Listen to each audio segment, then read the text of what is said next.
कोई डॉक्टर ये कहता है कि पैंक्रियाज लबलबा मुर्दा नकारा ख़त्म हो चुका हुआ है, कौम को गुमराह किया हुआ है, तो वहाँ पे फिर वो ये साबित कर दे कि इंसुलिन तो वो गोलियों की शक्ल में या टीकों की शक्ल में बाहर से लगाने को पेशेंट को देते हैं, तो फिर ग्लूकागान भी वहां से नहीं बन रहा हो, फिर ग्लूकागान की भी तो कोई मार्केट में दवाई होनी चाहिए और वो भी तो हम लेकर खा रहे हो या डॉक्टर खिलवा रहा हो मरीज को। इलाज क्या है? सूरह अल-अनकबूत की आयत है, वहां पे अल्लाह फरमाते हैं कि और जमीन पर जो लोग आबाद हैं अक्सर गुमराह हैं, अगर तुम उनकी बात मानोगे तो वो तुम्हें अल्लाह का रास्ता, दीन, जिंदगी करने का तरीका, सिस्टम और वे ऑफ लाइफ बुला देंगे। तो हम अब उनके काबू आए हुए हैं जो जिनके बारे में अल्लाह कुरान में कह चुके हैं। फ्रेश जूस तो उसका इफेक्ट वही है जो शराब का है। फ्रेंच फ्राइज का एक टुकड़ा एक सिगरेट के बराबर है। मैं इसके अलावा भी कुछ चीजें आपसे जानना चाहूंगा कि जो हम बहुत खतरनाक कर रहे हैं और हम उसको समझ नहीं पा रहे। चाहे कोई मशरूब नहीं, जिस तरह सुना तुम स्लो पॉइजन कहते हो, जिस तरह क्रिकेट कोई खेल नहीं। हम क्या समझते हैं कि हम अंग्रेजों से आजाद हो गए हुए? आज हम अंग्रेजी दवाइयों के गुलाम हैं, जरासीम कोई नहीं है।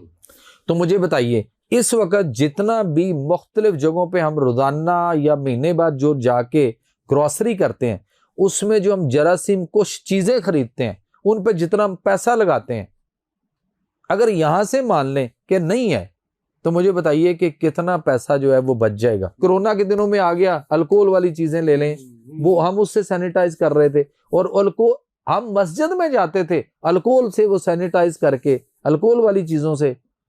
तो किसी ने हमें हाथ उठे हुए भी, अल्लाह के नबी का फरमान है, फिर दुआएं कैसे कबूल होंगी? अल्लाह के नबी सल्लल्लाहु अलैहि वसल्लम ने एक कुलिया अता फरमाया। आपने फरमाया साद बिन नबी वकास अपनी अपनी अपनी अपनी खुराक को पाक कर लो, मुस्तजाबो दावा हो जाओगे।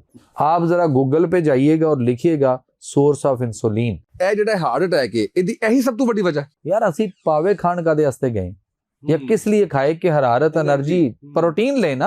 जब प्रोटीन ले ली तो उसके बाद हम उसके उत्तों असी कहना लिया भी लस्सी का गिलास पेड़ा ला। सब तो वड्डी अगर कोई ड्रग है ना तो चीनी है जिन्हें तबाही फैलाई है।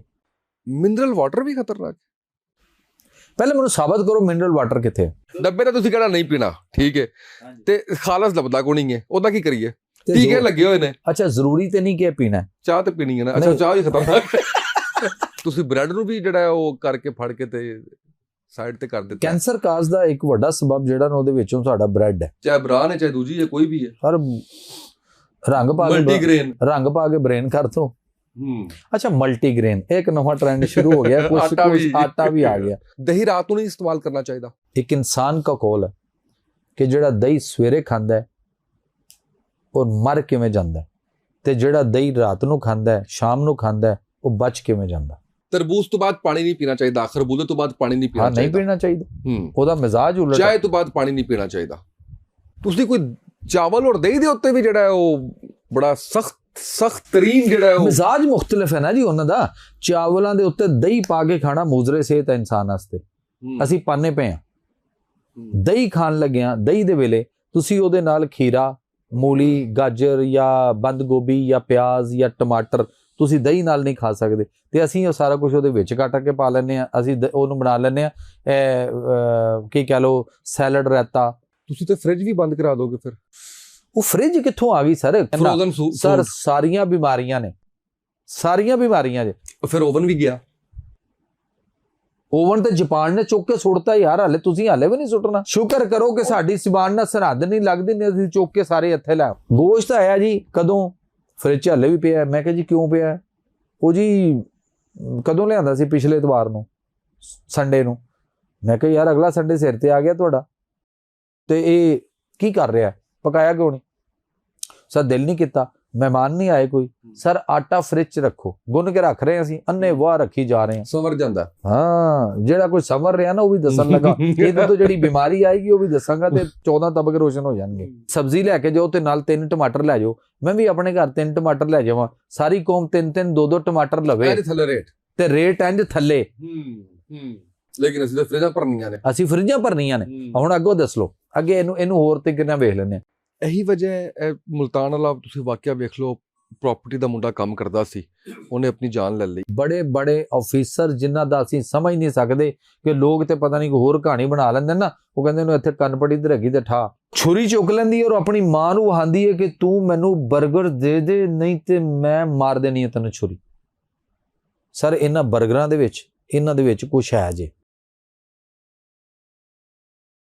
बिस्मिल्लाहिर्रहमानिर्रहीम, अस्सलाम वालेकुम। आप देख रहे हैं उसामा तैयब पॉडकास्ट। मैं हूं उसामा तैयब। नाज़रीन, कुछ वीडियोस नज़र से गुजरती रही मेरी, और उसके अंदर मैंने देखा कि डॉक्टर साहब हैं और डॉक्टर साहब बड़ी अच्छी गुफ्तगू कर रहे हैं और डॉक्टर साहब को लोग सुन भी बड़ा रहे हैं, पसंद भी बड़ा कर रहे हैं।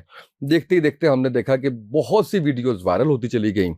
तो मेरी एक दिन बात हो रही थी हुमायूं सलीम साहब के बेटे असद सलीम से, तो नईम साकिब साहब का जिक्र आया, तो उन्होंने कहा यार वो उनके पास तो एक डॉक्टर साहब आते हैं और वो कोई उनकी तो व्यूअरशिप कोई मिलियंस के अंदर है, कोई 22 मिलियन में जा रही है, कोई 24 मिलियन में जा रही है, तो वो उन्हीं को बुला लेते हैं, फिर उस पर बात करते हैं, तो वो बड़ा शानदार उनका जा रहा है। तो उन्हीं दिनों नईम साकिब साहब से एक मुलाकात भी हुई मेरी, तो फिर जिक्र खैर आ गया।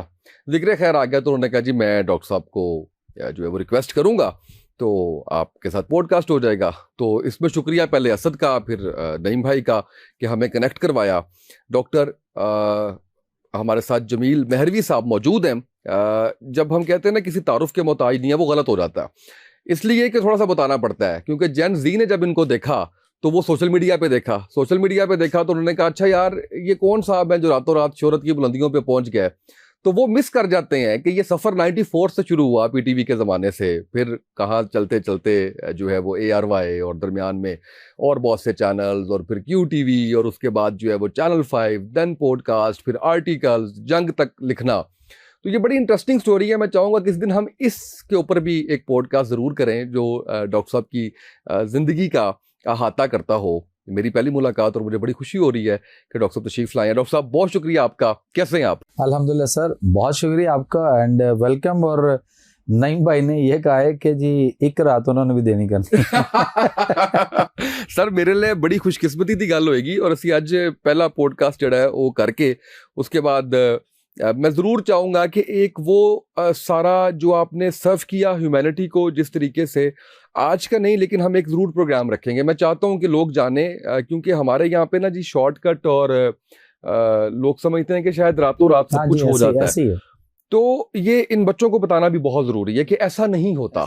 किसी ना किसी फार्म में कोई ना कोई मेहनत, कोई ना कोई चीज़ चल रही होती है, फिर ही जाके कुछ शेप बनती है। क्या ख्याल है? तो ये भी हम जरूर जो है वो है। बल्कि एक बुक जो है वो पब्लिश हुई पाकिस्तान में, जैसे वर्ल्ड में एक बुक है 100 हीरोज के, 100 हीरोज के ऊपर है, और उसमें किसी गोरे ने लिखी है, और उसमें सबसे पहले नंबर पे उसने नबी आखिर ज़मान सल्लल्लाहु अलैहि वसल्लम को रखा है।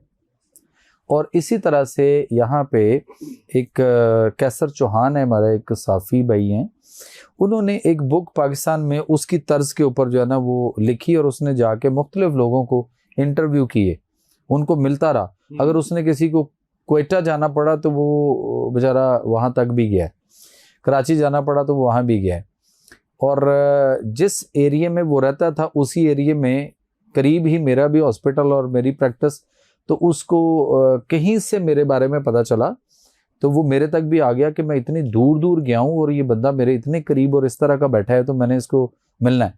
वो आया और उसमें जब मिला और उसने फिर मेरा एक इंटरव्यू किया, गपशप उसने लगानी और एक वॉकमैन रख लेना और उसमें रिकॉर्ड करता था। सर उसने भी एक जो किताब के पाकिस्तान की आला तरीन शख्सियात के उन्वान से लिखी, और काफ़ी मोटी किताब है, उसमें 100 लोगों को उसने जो है वो शामिल किया। तो मेरे माँ बाप की दुआएं और अल्लाह का फजलो करम था कि उस किताब के अंदर मेरा नाम शामिल है और मेरा उसमें इंटरव्यू शामिल है। और मैं एक दफ़ा ऐसे ही बैठा ना, मैंने उसको ज़रा ऐसे ज़हन में एक आया, तो मैंने उसके सफ़ात गिने कि मेरे इंटरव्यू के सफ़ात कितने और दूसरों के कितने। हालांकि उसमें डॉक्टर जाकिर नाइक को भी उसने लिखा, वो उसको भी मिला कहीं दुबई या पता नहीं इंडिया में जाके, और उसका भी इंटरव्यू उसने किया। तो इन सारों को मिला के और भी बड़े बड़े उसमें बहुत बड़े बड़े लीडर्स और इस तरह के लोग हैं उस किताब के अंदर। तो मैंने ये देखा कि मैं वाहिद बंदा हूँ जिसके पता नहीं 34 या 36 सफ़े थे उस किताब में। वाह वाह वाह, क्या तो जो आप बात कर रहे हैं ना कि ये रातों रात नहीं होता सर, इसके पीछे एक बहुत लंबा सफ़र होता है, और जिसने वो ट्रैवल किया होता है ज़ीरो से लेके ऊपर तक आने के लिए उसे पता होता है। और फिर लोग तो कहते हैं जी जैसे ये हैं को हम मिनट लगाएं, कोई ऐसे कर रहे हैं। अच्छा डॉक्टर साहब, मैं छोटी सी एक बात करके फिर आगे निकलता हूँ। मुझे बड़ा मैंने एंजॉय किया जब आपका पहला आर्टिकल छपा तो आपका सवाल बड़ा मजे का था बड़ा कि यार मेरी तस्वीर लगेगी या नहीं लगेगी। ये था। अच्छा, मैं जब पहली दफा टीवी का प्रोग्राम 15 साल पहले करके निकला ना, तो वो आपने तो पीटीवी का जमाना देखा हुआ है, पीटीवी में काम करके, तो हमने टीवी पे देखा हुआ था, तो आई वाज लाइक यार तो ध्यान दे क्यों नहीं पाया मैंने हुने टीवी तो हो गए वापस आ रहे। मैं आपको ये बताता हूँ कि मैं एक दफा, चूंकि पीटीवी था, अंटीने का दौर था, घुमाओ घुमाओ आया नहीं आया, साफ नहीं हुआ, वो पितली रखो, पता नहीं पन्नी बंद हो, कुछ इस तरह की चीजें थी। तो मैं एक दफा एक अपने गांव में गया, मेरा जो गांव है वो पत्तोकी के डिस्ट्रिक्ट कसूर में, पत्तोकी के पास हुसैन खां वाला चक नंबर 8 है वहाँ पे। तो मेरे बाप दाद वहाँ से है, मैं बाई बर्थ लाहौर से हूँ। तो छुट्टियाँ में हम नान के दादकों में जब जाया करते थे, तो मैं जब ये पीटीवी पे कर रहा था उन दिनों मैं वहाँ गया, तो एक जनाजे को मैं कंधा दे रहा था, और 2-3 बच्चे जो है ना वो यंग से किस्म के वो भागते हुए आए, और वो कहते पाए ना ऑटोग्राफ, मतलब उनको ये नहीं पता था कि बंदा किस कंडीशन में कहाँ पे।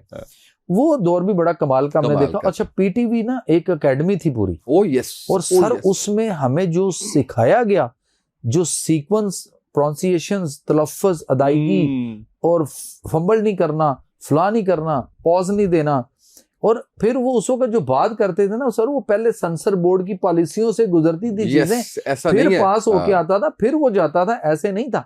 मेरे एक दोस्त थे, फौत हो गए, अल्लाह उनको जन्नत नसीब करे, डॉक्टर थे। मुझे कहते हैं यार तू बड़ा पीटीवी ते छाया है, ते मेरा कोई कोशिश कर, मैनू कोई इधर के किसी प्रोग्राम च। मैंने उसको ना एक प्रोग्राम में अपने साथ बैठवा लिया कि कोई बात नहीं, हम 2 लोग बैठ जाते हैं। तो तुम्हें तो उसको भी शौक था टीवी पे आने का ना, तो मैंने उसको बैठाया। सर उसका वो हमारा प्रोग्राम जो था वो रिकॉर्ड हुआ, तो वो पीटीवी सेंटर से चला गया सेंसर बोर्ड से वापस आया तो बंदा बैन हो गया। बंदा बैन हो गया, जबकि मैंने उसे कहा कि ये तलफ़्फ़ुज़ ठीक नहीं है। बिल्कुल उसने क्या बोला? हेपेटाइटिस। मैंने कहा लफ्ज़ हेपेटाइटिस होता है तो तलफ़्फ़ुज़ ठीक नहीं है, वो बोले ही ऐसे।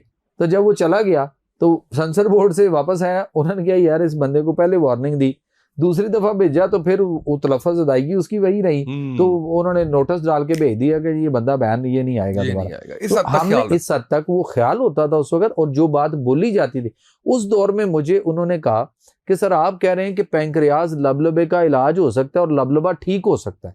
तो उन्होंने कहा जी हमने डॉक्टर से किसी से ये पूछा है, और कुछ डॉक्टर्स ने हमें ये लिखा है पीटीवी को और सेंसर बोर्ड को कहा गया कि ये कैसे हो सकता है कि लबलबा तो डेड मुर्दा नकारा हो गया होता है डॉक्टर्स के बगौर, तो ये बंदा ये क्लेम कर रहा है, ये इस तरह की बात कर रहा है। तो सेंसर बोर्ड ने मुझे कहा जी इसका आप जवाब दें, नहीं तो आपका प्रोग्राम बैन हो जाएगा या आप बैन हो जाएंगे इस पे।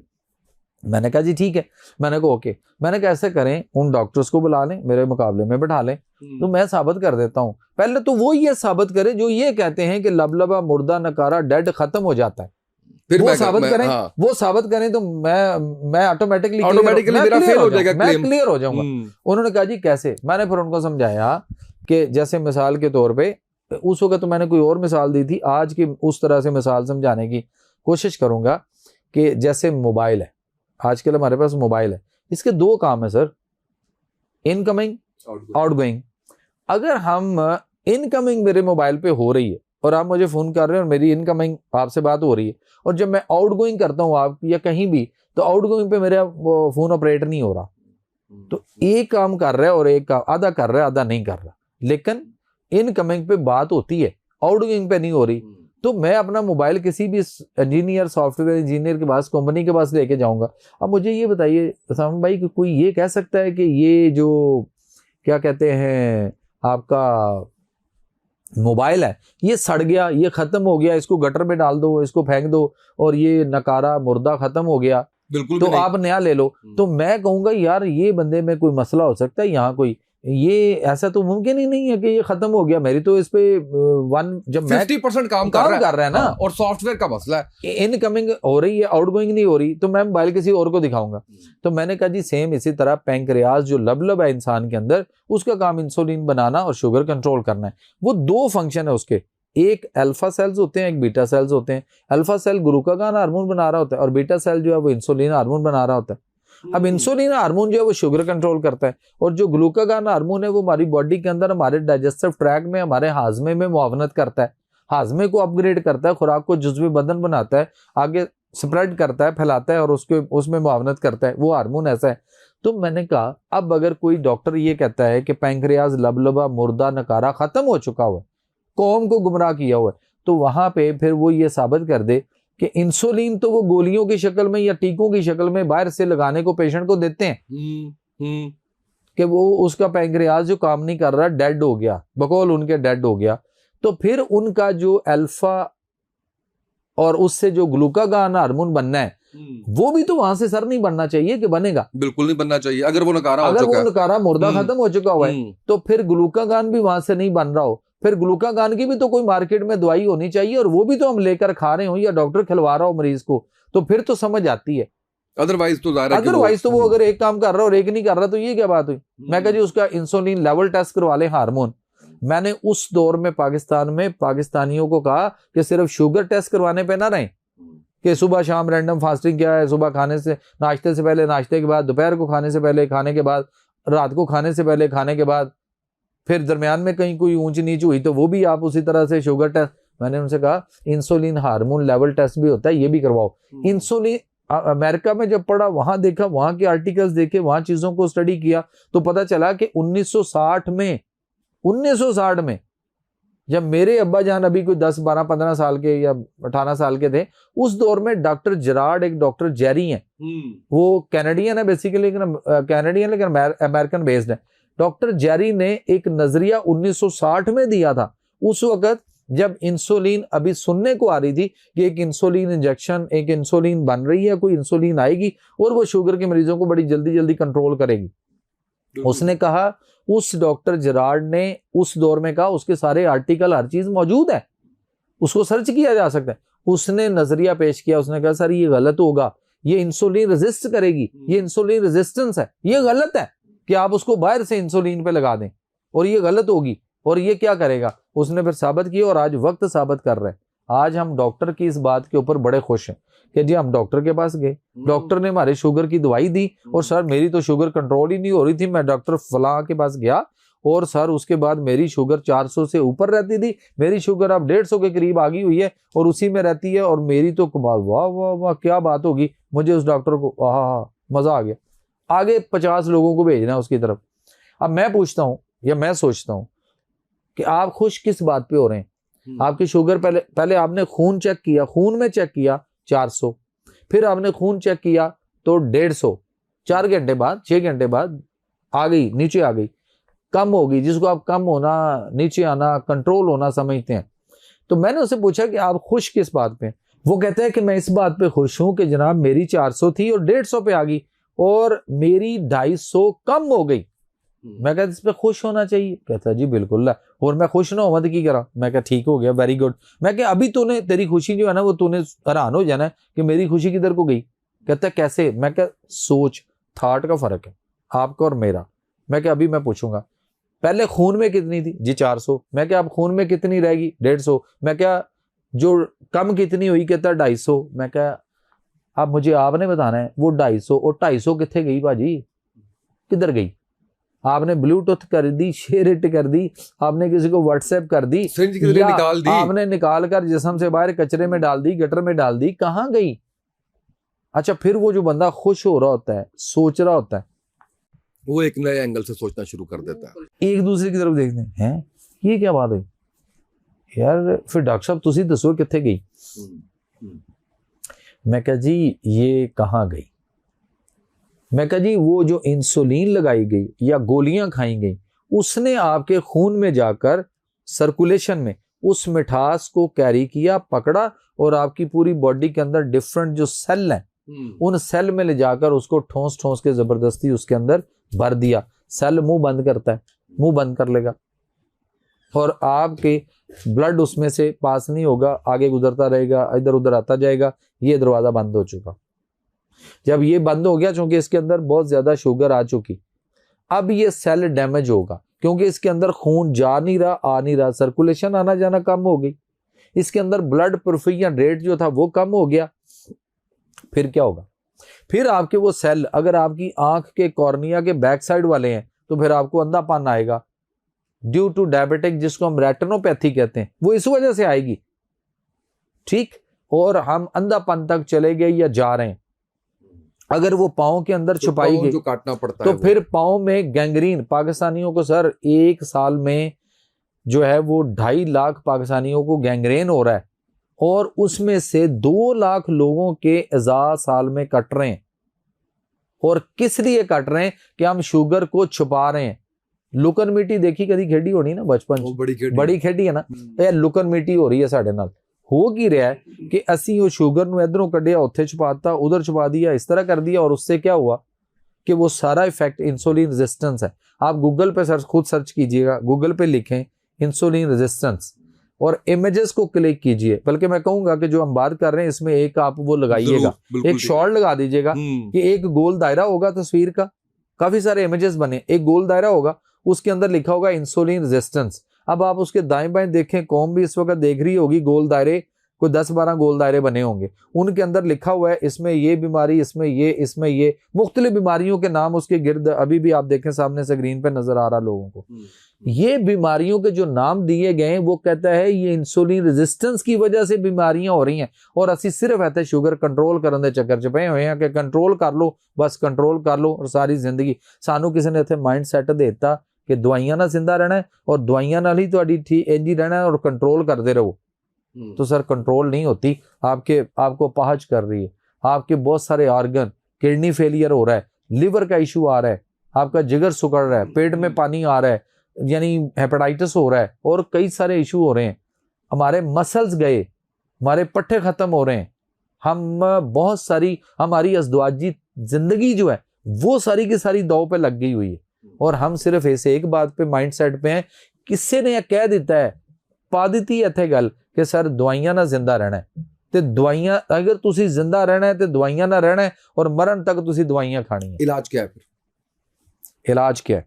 शिफा किससे मांगते हैं? अल्लाह से। अल्लाह से। तो अल्लाह ने शिफा कहाँ रखी है?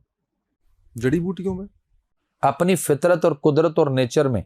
और अल्लाह ने कुरान में, मैं नहीं, कुरान जवाब देगा इसका। हम कुरान से, जो आपने सवाल मुझसे पूछा ना, कुरान से पूछ लेते हैं, कुरान हमें जवाब देगा। वनुनज़्ज़िलु मिनल कुरान मा व शिफ़ा व रहमतुल लिल मोमिनीन वला यज़ीदु ज़ालिमीना इल्ला खसारा। कि कुरान में अल्लाह फरमाते हैं कि बेशक हम नाजिल करते हैं इस कुरान में ऐसी चीज़ें जिनमें सरासर शिफा है, और ये बाइस रहमत है मोमिनीन के लिए। और जो जालिमों में हुए खसारे में गए, जिन्होंने इस पर यकीन नहीं किया, जालिमों में हो गए और खसारे में गए। और कुरान में एक और जगह पे अल्लाह फरमाते हैं, सूरह अल-अनकबूत की आयत है, वहां पे अल्लाह फरमाते हैं कि और ज़मीन पर जो लोग आबाद हैं अक्सर गुमराह हैं, अगर तुम उनकी बात मानोगे तो वो तुम्हें अल्लाह का रास्ता, दीन, जिंदगी करने का तरीका, सिस्टम और वे ऑफ लाइफ बुला देंगे। तो हम अब उनके काबू आए हुए हैं जो जिनके बारे में अल्लाह कुरान में कह चुके हैं। सो हमें क्या करना है? हमें बैक टू नेचर सर, फितरत के करीब आना है, फितरत की तरफ लौटिए। सूरह रूम है, वहां पे अल्लाह ताला फरमाते हैं, यानी उस आयत में, मैं आयत का थोड़ा सा स्टार्ट दे देता हूँ कि फितरत अल्लाह हिल्लती फतरन्नास अलैहा ला तब्दील लिखल्किल्लाह। इस आयत को पूरा जरा आगे भी पढ़ लें, इसका मफहूम पे हम आ जाते हैं। यहाँ पे अल्लाह फरमाते हैं कि हमने इंसान को अपनी फितरत यानी कानून फितरत पर पैदा किया, और जो कुछ भी अल्लाह फरमाते हैं कि कायनात में मैंने बनाया तुम्हारे समेत, ये मैंने एक फितरत और नेचर पर बनाया है। फिर अल्लाह फरमाते हैं, अल्लाह आगे तकाजा कर रहे हैं, आगे अल्लाह फरमाते हैं कि मेरे बनाए हुए में कोई तब्दीली ना करना, यानी इसमें छेड़खानी नहीं करनी, फितरत नाल नहीं छेड़ना, इहदे नाल नहीं खेडना, तुसीं इहदे च बिगाड़ नहीं पैदा करना। फिर अल्लाह फरमाते हैं यही सीधा दीन है, यानी दीन जिंदगी करने का तरीका, सिस्टम और वे ऑफ लाइफ, ज़ाब्ता हयात। फिर अल्लाह फरमाते हैं आगे उसी आयत में, मगर बहुत लोग नहीं जानते। तो जो नहीं जानते उन तक मैं उन बातों को फैलाने के लिए मैंने एक WNO का एक इदारा शुरू किया जी, अमेरिका से, और इस वक्त हम 37 मुल्कों में पाकिस्तान समेत काम कर रहे हैं। बैक टू नेचर, और मेरा थीम है कि nature your future road map for life Allah health system according to Quran व सुन्ना, कि उसके मुताबिक ज़िंदगी करने का जो तरीका अल्लाह ने दिया। सर उसामा भाई, अगर कुरान की इस तालीमात को अगर हम समझ जाएं, इस पे 1 साल अमल कर लें, तो पाकिस्तान से नहीं, हमारे घरों से, पूरा पाकिस्तान हम सबका घर है, इससे बीमारियां 1 साल में इस कदर ख़त्म हो जाएंगी, आपका हेल्थ का budget above 80% will be reduced हो सकता है। लेकिन असी करना चाहते हैं या नहीं? इधर इस वाले पे। अच्छा, मैंने एक प्रोग्राम किया, डॉक्टर साहब थे, तो उन्होंने कहा कि हम जब ये लेते हैं ना जी फ्रेश जूस, तो उसका इफेक्ट वही है जो शराब का है। ऐसे ही है, मेरे लिए ऐसे बड़ी ही है। नई बात थी, मैं एक दफा हिल गया। अच्छा, उसके बाद उन्होंने एक और फिक्रा कहा, उन्होंने कहा कि फ्रेंच फ्राइज का एक टुकड़ा एक सिगरेट के बराबर है। मेरे लिए ये भी हैरान कुन था। अच्छा, वो उसकी इंडोर्समेंट भी और प्रोग्राम्स के अंदर भी आ गई, आपकी मैंने वीडियो देखी उसके अंदर भी मुझे आ गई। अच्छा, एक डाइटिशियन ने जब ये कहा तो उसके नीचे कमेंट्स की लाइन लग गई कि ए जिहड़ा है ना जी, क्योंकि डब्बे दे जूस वाले ने पैसे दिते ने ते तां करके ना ए इस तरह कर रहे हैं, फ्रेश जूस भी वाला कदी हो सकता है। तो वो फिर मैंने किसी और से इंडोर्समेंट ली, उन्होंने कहा डब्बे का 2 गिलास के बराबर है शराब के। हाँ जी, ऐसे ही, ऐसे ही। सर, मैं एक तो इस पर थोड़ी सी आपसे गुफ्तगू चाहूंगा, दूसरा मैं आपसे जानना चाहूंगा कि सिगरेट और शराब भी एक खतरनाक चीज है। ये एक समझिए कि पेनिट्रेट की हुई हकीकत है लोगों में, तो हमें इससे समझ आता है। मैं इसके अलावा भी कुछ चीजें आपसे जानना चाहूंगा कि जो हम बहुत खतरनाक कर रहे हैं और हम उसको समझ नहीं पा रहे, या उसका हमें इदराक नहीं है कि ये इतनी खतरनाक चीज है।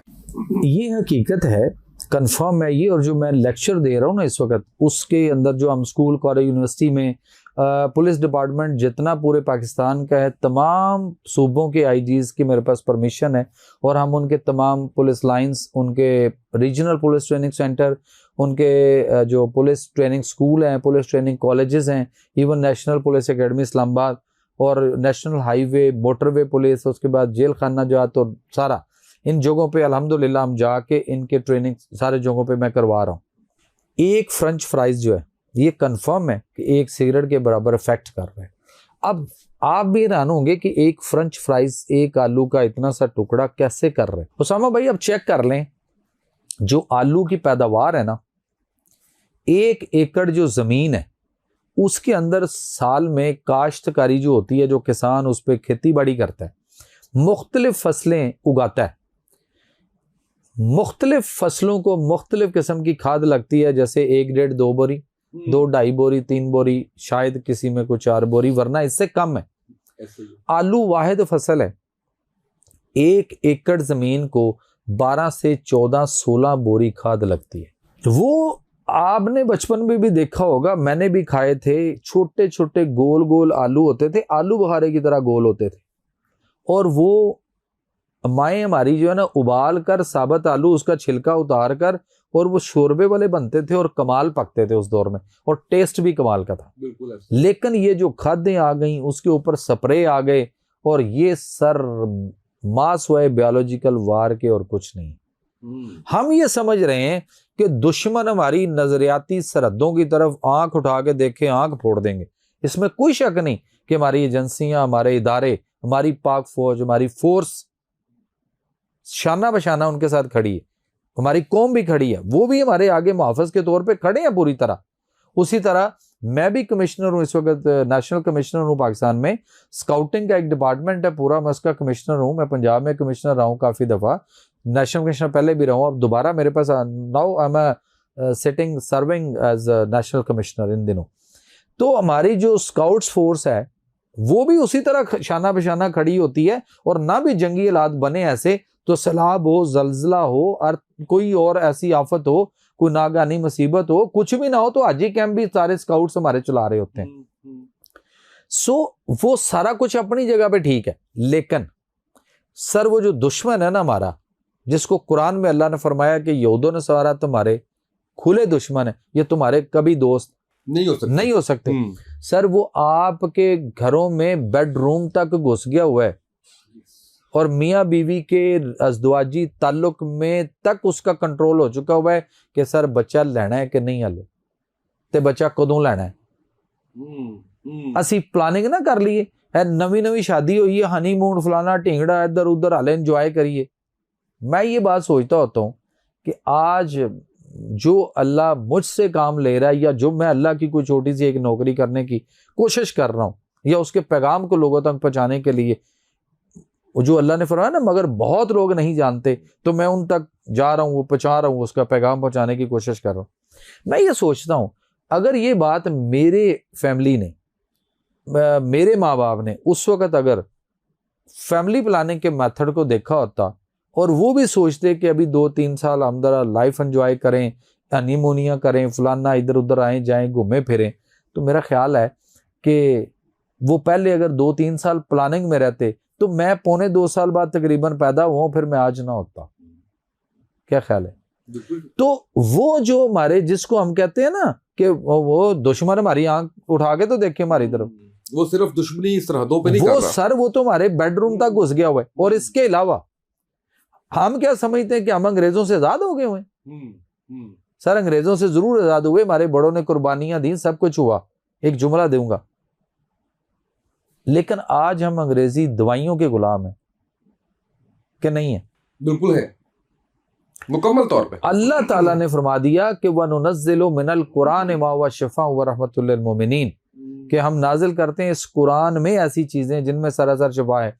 और अल्लाह के नबी सल्लल्लाहु अलैहि वसल्लम की हदीस है, और हजरत अली जो खलीफा रसूल भी हैं, दामादे रसूल भी हैं, उनसे रवायत है हदीस बकायदा कि उन्होंने फरमाया कि या रसूलुल्लाह सल्लल्लाहु अलैहि वसल्लम ने, अल्लाह के नबी सल्लल्लाहु अलैहि वसल्लम ने फरमाया कि 2 चीजों को कभी ना छोड़िएगा, इनमें शफा है, शहद और कुरान। हदीस के आखिर में जो जुमला अरबी का लफ्ज है ना, अल असल वल कुरान, के शहद और कुरान। और फिर अल्लाह के नबी की एक और हदीस है कि रोजा रखो सेहतयाब हो जाओगे, रोजा रखो सेहतयाब हो जाओगे। आज दुनिया कह रही है कीटो कर लें, आज दुनिया कह रही है फास्टिंग कर लें। अल्लाह के नबी ने 1500 साल पहले बता दी बात कि और कुरान के अंदर उसका फलसफा भी मौजूद है। कुरान के अंदर फलसफा से तो तंदुरुस्ती भी मौजूद है कि सूरह अल-अराफ आयत नंबर 31, कुलू वशरबू वला तुसरिफू, खाओ और पियो और इसराफ, हद से तजावज न करो। अल्लाह ज्यादा खाने वालों को, बार बार खाने वालों को, अल्ले तलल्ले करने वालों को यानी अल्लाह पसंद नहीं फरमाता। और अल्लाह के नबी सल्लल्लाहु अलैहि वसल्लम की हदीस है, पेट भर कर ना खाओ और खाने पर खाना ना खाओ, इसलिए कि यही मर्ज बीमारी का सबब है। और हम यहाँ पे क्या समझ रहे हैं, जरासीम है, वायरस है, बैक्टीरिया है। ये थ्योरी भी इसी तरह गलत है जिस तरह से डार्विन की ये थ्योरी थी ना, जो अब निगलेक्ट हो गई हुई है कि इंसान बंदर से बदलते बदलते बदलते इंसान बना, वो डार्विन की थ्योरी निगलेक्ट हो गई हुई है। इसी तरह फर्ज करें, मैं कहता हूं अगर हम 1-आध मिनट के लिए ये मान लें कि जरासीम कोई नहीं है, तो मुझे बताइए इस वक्त जितना भी मुख्तलिफ जगहों पे हम रोजाना या महीने बाद जो जाके ग्रोसरी करते हैं, उसमें जो हम जरासीम कुछ चीजें खरीदते हैं, उन पे जितना हम पैसा लगाते हैं, अगर यहां से मान लें कि नहीं है, तो मुझे बताइए कि कितना पैसा जो है वो बच जाएगा। और कितनी चीजें जो है जो हम जिनके ऊपर फजूल पैसा लगाते हैं कि जरासीम के लिए टाकी पोछा, ये फलां नीचे लगाना है, फलां चीज इधर है, साबन ये होना चाहिए, फलां ये होना चाहिए। सबसे अच्छा सैनिटाइजर कौन सा है? आपकी जमीन है, मट्टी है जो आपको सैनिटाइज करती है। वो दौर देखिए ना हमारा, जब लोग खेतों में टॉयलेट करने जाते थे, ठीक है, और उसके बाद वहां पे जो पानी, कोई नाला, कोई खाला जो भी होता था, उससे वो अपना स्तंजा वगैरह करते थे, और उसके बाद वहीं से मट्टी पकड़ते थे। आज भी किसान ऐसा, किसान की जेब में साबन कहां से आया? ऐसे ही है, बिल्कुल वो ऐसे तो ही। वो पानी, बहते हुए पानी के साथ स्तंजा करता है, और उसके बाद वही मट्टी पकड़ता है, थोड़ी सी गीला करता है, हाथ को मट्टी मलता है, ऐसे करके सर वो जो सैनिटाइज करता है, जो वो मट्टी करती है ना सर, वो कोई और चीज वो कोई और चीज कर ही नहीं सकती। कोरोना के दिनों में आ गया अल्कोहल वाली चीजें ले लें, वो हम उससे सैनिटाइज कर रहे थे, और अल्कोहल, हम मस्जिद में जाते थे अल्कोहल से वो सैनिटाइज करके, अल्कोहल वाली चीजों से। तो किसी ने हमें हाथ उठे हुए भी, अल्लाह के नबी का फरमान है, फिर दुआएं कैसे कबूल होंगी? हालात कैसे बदलेंगे हमारे? हम हाथ उठाते हैं, दुआ नहीं कबूल हो रही, कैसे होगी? अगर आपके जिस्म पे अल्कोहल का अंसर लगा हुआ है जो हराम है, तो अगर सर मेरे कपड़ों पे या आपके कपड़ों पे नापाकी का छींटा होगा और नापाकी थोड़ी सी ज्यादा हो, तो या तो कपड़े धो लीजिए या फिर कपड़े बदल लीजिए, कपड़े बदल लें। और अगर आप उसी तरह उसी तो जाहिर है कि आप कोई इबादत नहीं कर सकते, इबादत नहीं हो सकती ना, दुआ नहीं कर सकते। तो सूरह बकरा की आयत नंबर 168, अल्लाह के नबी सल्लल्लाहु अलैहि वसल्लम के सामने हजरत अब्बास रजी अल्लाह तआला अन्हु ने तिलावत फरमाई बारगाह रिसालत माह में मस्जिद नबी के अंदर। तो आप सल्लम उसकी जो है ना वजाहत और तफसीर बयान फरमा रहे थे। तो हजरत साद बिन नबी वकास साहबी रसूल खड़े हुए और बारगाह सालत माब में दस्त बस्ता अर्ज करते हैं, या रसूलल्लाह सल्लल्लाहु अलैहि वसल्लम, आप मेरे लिए दुआ फरमाइए, मैं मुस्तजाबु दावा हो जाऊं, मेरी हर दुआ कबूल हुआ करे। तो अल्लाह के नबी सल्लल्लाहु अलैहि वसल्लम ने, सर उसामा भाई, उस वक्त भी हमारे, मेरे लिए और आपके लिए और हमारे बाद आने वाली, पता नहीं हम नहीं होंगे जब, कितनी नस्लों, कितनी और क़यामत तक अभी कब आनी है, कितने साल और कितने हजार साल, पता नहीं, वो बेहतर जानता है। ये हमारा ईमान है, आने को तो अभी भी आ जाए, लेकिन अल्लाह के नबी सल्लल्लाहु अलैहि वसल्लम ने कुलिया अता फरमाया। आपने फरमाया, साद बिन नबी वकास, अपनी अपनी अपनी अपनी खुराक को पाक कर लो, मुस्तजाबो दावा हो जाओगे, यानी आपकी दुआ कबूल हुआ करेगी। बिल्कुल सही। फिर आपने फरमाया, कसम है उस रब्बे जुल जलाल की जिसके कब्जा कुदरत में मुझ मोहम्मद समेत सबकी जान है, अगर कोई शख्स हराम का जर्रा, कोई लुकमा, कोई अंसर किसी भी शक्ल में अपने जिस्म में लेके जाता है, 40 दिन तक उसकी कोई दुआ कबूल नहीं होती। और इस पे अब कोई दूसरी राय हो ही नहीं सकती।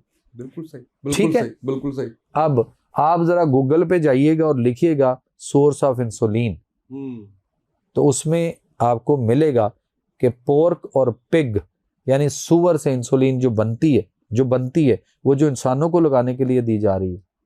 मुझे बताइए कि हमारे में कहां से दुआएं कबूल होंगी? ਇਹ ਜਿਹੜਾ ਹਾਰਟ ਅਟੈਕ ਹੈ ਇਹੀ ਸਭ ਤੋਂ ਵੱਡੀ ਵਜ੍ਹਾ यार ਅਸੀਂ पावे खान का दे हस्ते गए या किस लिए खाए कि हरारत एनर्जी प्रोटीन लेना, जब प्रोटीन ले ली तो उसके बाद हम उसके उत्तों ਅਸੀਂ कहना लिया भी लस्सी ਦਾ ਗਲਾਸ पेड़े वाला ਤੇ ਉੱਤੇ ਦਹੀਂ ਦੀ ਮੋਟੀ ਮੋਟੀ ਮਲਾਈ ਪਾਲਾ ਨਾ ਜ਼ਰਾ ਉਹਦੇ ਉੱਤੇ ਲੈ ਕੇ ਆ, ਵੱਡੇ ਵੱਡੇ ਪੌਣੇ 11 ਵਜੇ ਕੀ ਚੱਲਦੇ ਹੋ, ਵੱਡੇ ਵੱਡੇ ਗਲਾਸ, ਤੇ ਜਿਸ ਵੇਲੇ ਉਹ ਗਲਾਸ ਅਸੀਂ ਉੱਤੋਂ ਲੱਸੀ ਦਾ ਪੀ ਲਿਆ ਤੇ ਫਿਰ ਸੁਸਤੀ ਪੈਣੀ, ਫਿਰ ਸੌ ਜਾਣਾ, ਫਿਰ ਸੌਣ ਦੀ ਨੀਂਦਰ ਆਣੀ, ਤੇ ਫਿਰ ਅਸੀਂ ਕਹਿਣਾ ਨਹੀਂ ਅਸੀਂ ਤੇ ਹੁਣ ਕ੍ਰਿਕਟ ਮੈਚ ਵੀ ਖੇਡਣਾ, ਅੱਜ ਅਸੀਂ ਤੇ ਦੋਸਤਾਂ ਨਾਲ ਉਧਰ ਵੀ ਜਾਣਾ ਹੈ, ਇਹ ਵੀ ਕਰਨਾ ਹੈ, ਉਹ ਕੋਈ ਕਿਸੇ ਨੇ ਕੰਮ ਤੇ ਵੀ ਜਾਣਾ ਹੈ, ਤੇ ਫਿਰ ਜਦੋਂ ਸੁਸਤੀ ਪੈਂਦੀ ਹੈ ਤੇ ਫਿਰ ਅਸੀਂ ਯਾਰ ਇਹ ਕੀ ਹੋ ਰਿਹਾ, ਨੀਂਦ ਆ ਰਹੀ ਯਾਰ, ਇੰਜ ਹੁਣ ਕੀ ਕਰੀਏ? ਉਸਾਮਾ ਭਾਈ ਹੁਣ ਇੰਜ ਕਰੋ, ਚਾਹ ਪਿਆਓ ਕਿਧਰੋਂ ਸਾਨੂੰ ਵੱਡਾ ਮੱਗਾ, ਉੱਤੋਂ ਫਿਰ ਚਾਹ ਲੈ ਲਈ ਅਸੀਂ, ਫਿਰ ਨੀਂਦ ਉਡਾ ਰਹੇ, ਚਾਹ ਪੀ ਲਈ। ਉਹ ਮੈਂ 3 ਮਿਜ਼ਾਜ ਇੱਥੇ ਅਸੀਂ ਗੜਬੜ ਕੀਤੇ ਨੇ ਆਪਣੀ ਬਾਡੀ 'ਚ, ਗਰਮ ਸਰਦ ਫਿਰ ਗਰਮ, ਪਹਿਲਾ ਗਰਮ ਤਰ ਪਾਏ ਲਏ ਤੇ ਗਰਮੀ ਤਰੀ ਪੈਦਾ ਕੀਤੀ ਜਿਹਨੇ ਸਾਨੂੰ ਜ਼ਿੰਦਗੀ ਸਿਹਤ ਤੰਦਰੁਸਤੀ ਨੂੰ ਨਵਾਜ਼ਣਾ ਸੀ। ਨੰਬਰ 2, ਉੱਤੋਂ ਅਸੀਂ ਸਰਦੀ ਖੁਸ਼ਕੀ ਪੈਦਾ ਕਰ ਲਈ ਆਪਣੇ ਜਿਸਮ 'ਚ, ਸਰਦੀ ਤਰੀ ਪੈਦਾ ਕਰ ਲਈ, ਤੇ ਤੀਸਰੇ ਨੰਬਰ ਦੇ ਉੱਤੇ ਅਸੀਂ ਗਰਮੀ ਖੁਸ਼ਕੀ ਪੈਦਾ ਕਰ ਲਈ ਚਾਹ ਪੀ ਕੇ। ਤੇ ਚਾਹ ਕੋਈ ਮਸ਼ਰੂਬ ਤੇ ਨਹੀਂ ਨਾ, ਜੇ ਚਾਹ ਕੋਈ ਮਸ਼ਰੂਬ ਨਹੀਂ, ਜਿਸ ਤਰ੍ਹਾਂ ਸੁਣਿਆ ਤੁਸੀਂ ਸਲੋ ਪੋਇਜ਼ਨ ਕਹਿੰਦੇ ਹੋ, ਜਿਸ ਤਰ੍ਹਾਂ ਕ੍ਰਿਕਟ ਕੋਈ ਖੇਲ ਨਹੀਂ। नहीं चाय ਤੁਸੀਂ मैं सुना कि कहते हो कि स्लो पॉइजन, चाय की पत्ती के अंदर जो है ना वो फ्लेवोनाइड एक केमिकल है। अरे सर जी बोल रही है ना, पढ़ लो, ये केड़ा मुश्किल है, फ्लेवोनाइड। ਤੁਸੀਂ ਸਾਰਾ ਕੁਝ ਛੁਡਾਓਗੇ ਅੱਜ।